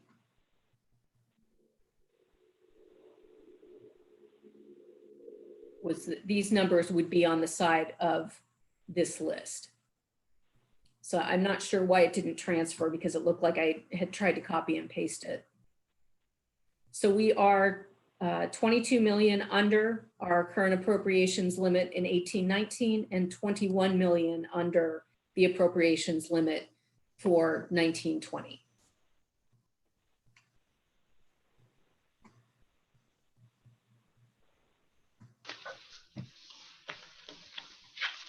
This is Barbara. I just for the newer folks, this is something that we were supposed to act on every year, and this got dropped somewhere along the line. That's correct. And so then we kind of worried about it, and then there was a lot of legal research, and it was found that we don't have to put this on the ballot for the voters to vote on, but we do have to handle this internally. And so this is a catch-up kind of way, and we're going to figure out some way that this doesn't get dropped again, and it's on our yearly commission responsibility list. Correcto?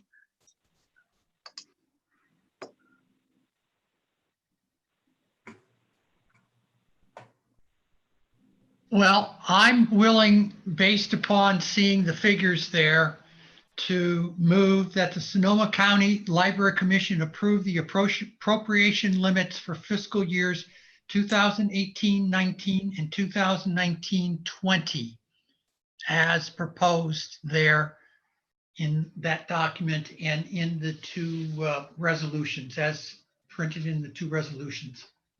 Second. Friendly amendment, may we have at the next meeting corrected documents that show all these calculations on them rather than, for the record. I don't think we need an amendment. I think just a request would be nice. Okay. Okay.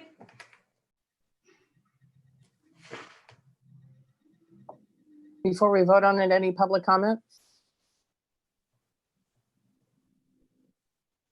I don't see any hands. Okay. All right, then. I'm going to call the roll. Commissioner Cahill, Yes.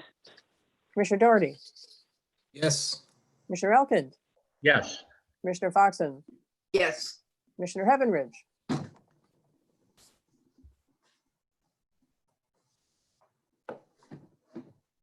Commissioner Heavenridge, Oh, sorry. My wife was telling me she was home. So, yes. Commissioner Hauser, Yes. Commissioner McKenzie, Yes. Commissioner Newberg, Yes. Commissioner Schneider, Yes. and I'll make it unanimous. Thank you, everybody.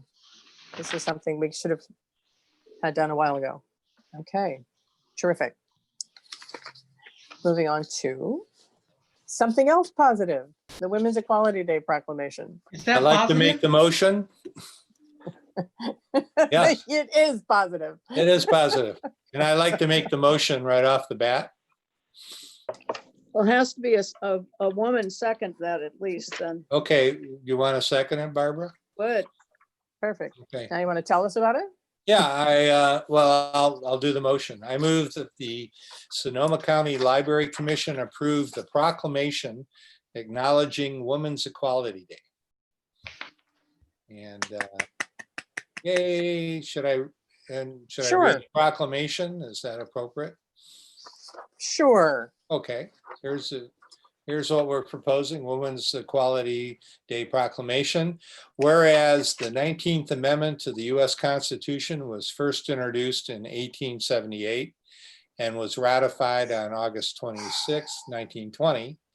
And in recognition of the effort in 1971, the US Congress designated August 26th as Women's Equality Day. And whereas the women of the United States were historically treated as second-class citizens and often denied the full rights and privileges, public or private, legal or institutional, which are available to male citizens of the United States. And whereas the women of the United States united to assure that these rights and privileges are available to all citizens equally.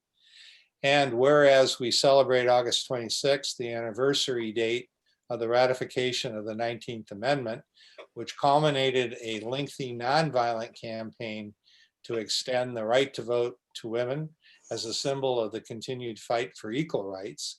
And whereas the women of the United States are to be commended and supported in their organizations and activities, now therefore be it resolved that the Sonoma County Library Commission recognizes the commemoration of that day in 1920 on which the women of America won their right to vote as an opportunity to continue to work for equal rights for all citizens.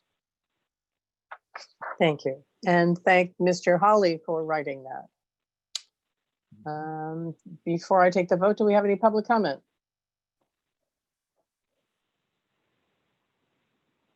Seeing none, I'll take the roll. Commissioner Cahill, Yes.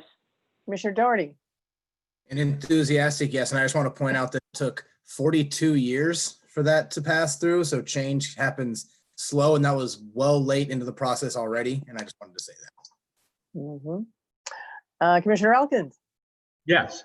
Commissioner Foxton,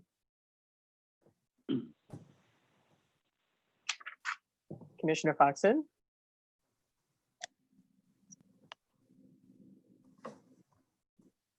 Sorry. Yes, definitely. Yes. Commissioner Heavenridge, Yes. Commissioner Hauser, Yes. Commissioner McKenzie, Yes, very enthusiastically. Yep. Commissioner Newburn, Yes. Commissioner Snyder. Absolutely. So say we all. That's unanimous. Thank you, everybody. Thank you. All right, moving on to the strategic plan process. Okay, so we started this process back in the fall. We began with retreat training sessions for the commission, for OMT, for the branch managers, and then we rolled into open houses and surveys for all of our locations. And we were gathering some really valuable information. Then we got shut down by COVID-19. So everything has been on hold for the last 4 or 5 months. But Diane Satchwell has been busy analyzing the data that we did gather and has put together a preliminary analysis of that feedback. And we've also been talking about how to kickstart the whole process again and move it forward under the current set of circumstances in a way that recognizes the difficulties and makes a strong attempt to gather information from all the members of our community, whether they are currently library patrons or not, and whether they have access to the internet or not. So Diane is with us tonight, and she will walk you through the preliminary report and some of the ideas that we have going forward. So Diane. Hi, can you hear me? Yes. Okay, good. Well, it's good to see everybody. And I'm just We can't see you. I don't think I have control of that. We can hear you, but we can't see you. Let's see. There you yay. There you are. Yeah. How's everyone? Hello. Oh. It's good to see you all. So I really want to emphasize this is a preliminary report. Everything happened prior to the changes, but it's still really valuable information. We also learned a lot of what we can do with the next step in doing a new rebuild and reimagine. And so I'm sort of new at this. If you want to put, I have Barbara on my screen, but not the preliminary plan. That's no good. Vicki, can you bring it back up? Thank you. Thank you. There we go. Mm-hmm. So what we have here is we started with 3 components: community, learning, and sense of place. I went through and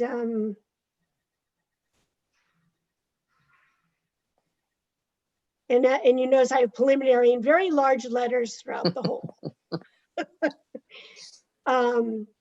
But we had a pretty good response, but it was mostly our English speakers, a big, heavy response in everyone wanting physical books. The open houses I felt that we did attend were very successful in that we were able to have conversations, talk with people, find out even more of some truly exceptional aspirations that they have for their community. So moving on, we have, I don't know if Vicki, there we go. So community, for each one of these, I have 4 components that really stood out. Provide meeting places was very popular, very important. Having a place where people could meet, engage conversation. Another piece was really promoting the partnerships and explore how the community assets could really enhance library programming. Again, talking about having a meeting place for knitting, for conversation groups, for just general maker spaces. Also, there was increased programming and services that they wanted to fine tune all of the depth and breadth of your cultures and within your communities. And the thing that came up in every aspect was to foster inclusion at all libraries. It was really people actually took time to write it in their comments.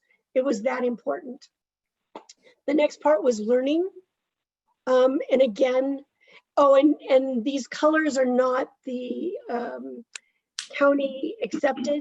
I did this without being able to communicate because of the closures. So forgive the colors that were chosen. Hope it's readable. Provide technology to improve learner skills. I think that's a critical piece that's happening that'll be important now, especially with schools being online. How can we be part of that? Increase collections to really reflect the community and any current trends. Things are changing, and for the library to be in the forefront. And then something that came up repeatedly was offer classes to teach the new technology and trends, whether there's technology petting stations or actual classes, having videos to watch, something where the community members could go and learn more about the technology. And then offer the classes and programs to increase skills and marketability. And I think, again, there are some of these pieces that we can apply to the closure. And then the last piece was sense of place, where, you know, this is more, not so much social distancing, but, you know, creating environments where people can be creative. And again, explore new technologies. That came up repeatedly in this section. Design flexible spaces. And this is becoming more and more popular and a bigger trend, where you have the flexibility, if there's a small space, that you can move everything and do something in your smaller spaces, that you're not having furniture that is embedded into your foundation. And then encourage safe spaces. That was important. A place where people could go, whether they're a child or an immigrant, but knowing that the library was that place where they could go. And then develop programs and services that reflect the diversity within the community. Again, these are really great ideas, but we're now faced with COVID. So Ann and I have had numerous conversations with Ray and Deborah and Thomas, and talking about what are we going to do now? And I think this is an opportunity for Sonoma County to be that leader, to be the cutting edge, to show how you can take a situation like COVID and create an environment, a library community that is answering the needs, the questions of any changes that have taken place. So I don't know, Anne, do you want to sort of take it from there? Do you? Sure. So we have some preliminary ideas for ways that we can conduct, for example, virtual open houses, virtual town hall meetings to connect with people in each community. That will get the attitudes and opinions and aspirations of people who are connected in terms of people who are on the other side of the digital, working on that piece. So we do want to make sure that we get as broad a representation as possible. And you'll be hearing more very soon regarding the specifics of how we're going to accomplish that.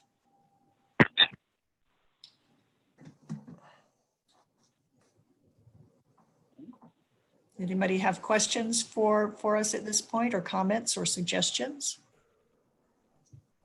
Karen? I just want to build on Ann's comment and just say thank you for bringing up the the point of getting the voices of the people on the other side of the digital divide. I think we had talked about that, and it's going to be essential to being the library we want to be. Andy. I'm very excited by what I see. I'm also struck by how often the word place appears and the concept place appears. I'm glad that you're revisiting this in light of the current pandemic. And I feel like we may need to think transformationally about the concept of space in relation to the library. So I hope that we are looking toward a COVID and post-COVID world and not looking backward to something that may not be around again. You're absolutely right. Libraries for the last decade or so have been really focused on their physical space being as welcoming as possible. I mean, we even, that was one of our goals here. And that's no longer a goal, but we have to be broader focused than that. And I think, as Diane has mentioned, and as you said as well, Andy, this is our chance to be transformational, to really design the future of libraries in the Sonoma County setting. And it's very exciting. I'm looking forward to what we can do with this. It is too, and I'm looking forward to seeing how it develops. Thanks for sharing it. Particularly since the people that we serve, so much has changed for them. So we have to think about how we can change our services for them as well. And I think this is a critical time for the commission. We're going to need to really drill in your contacts into the community members. And I'm going to work with Anne. Ray has already offered to be the point person and get a lot of the groups that didn't respond to the survey. And so we're really going to be coming to you to start sharing organizations. We're going to work with staff and make sure that we can get the local touch. We really need to understand what has happened in Sonoma County, with the unemployment rate, with languages, with needs.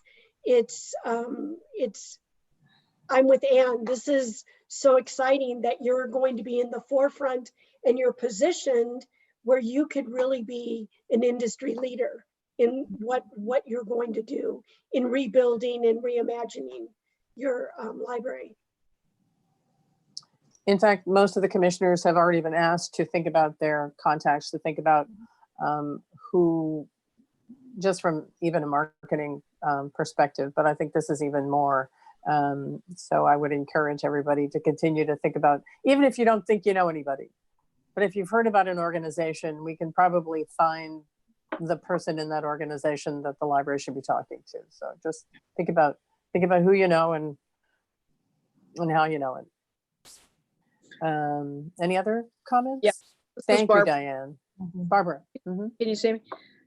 Yeah, I'm excited about being a leader in this. And I would say just my own personal experience in the last few months, this would have seemed more daunting, but now because there's so much virtual stuff that we've all been involved in, I can see a lot of these things and check them off. Well, we could do that virtually.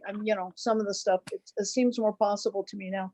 But I want to say that, please involve the commissioners personally more than just having us write down a list of the groups that might be here in town that we've heard of, because a lot of us have personal contacts with people. And that's been my reluctance to turn my sheet in, because I want to be involved in these conversations. I think that the personal touch is really important. I mean, we represent our communities as well as the Library Commission, the library system, and specifically. So that's kind of been my reluctance to hold, I don't want to just write them down on a paper and then have them get a form letter. So, in whatever ways I can work with whoever was going to be working with this. Personally, I would like to do that.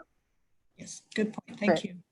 I don't think there was ever a question of sending form letters out to commission contacts, but I hear what you're saying. Thank you, Barbara. Thank you.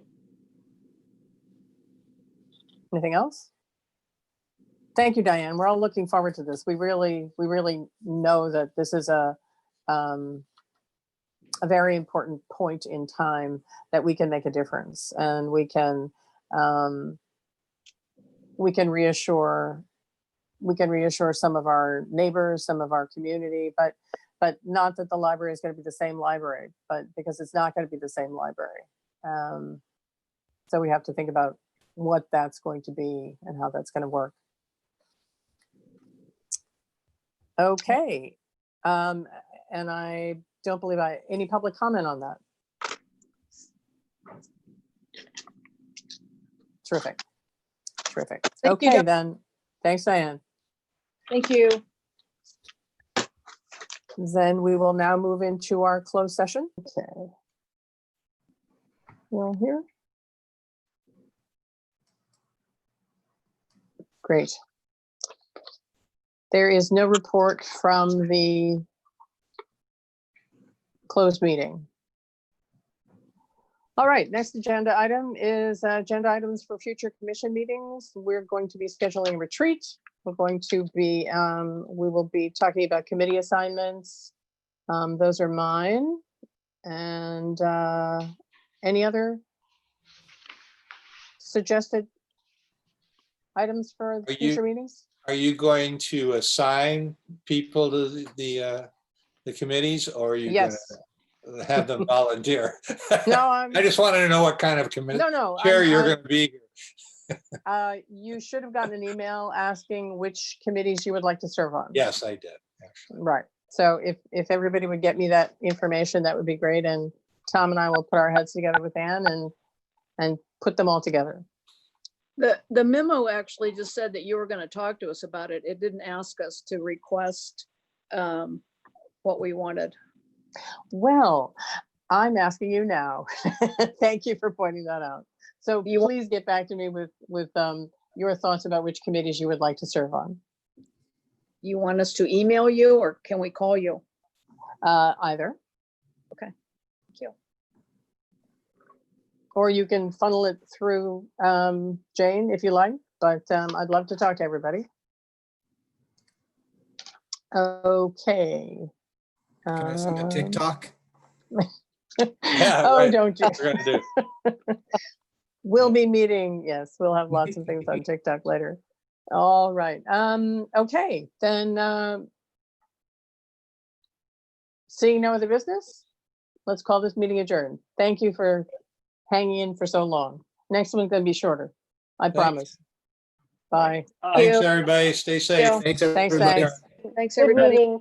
Good meeting, Deborah. Okay. Past my bedtime.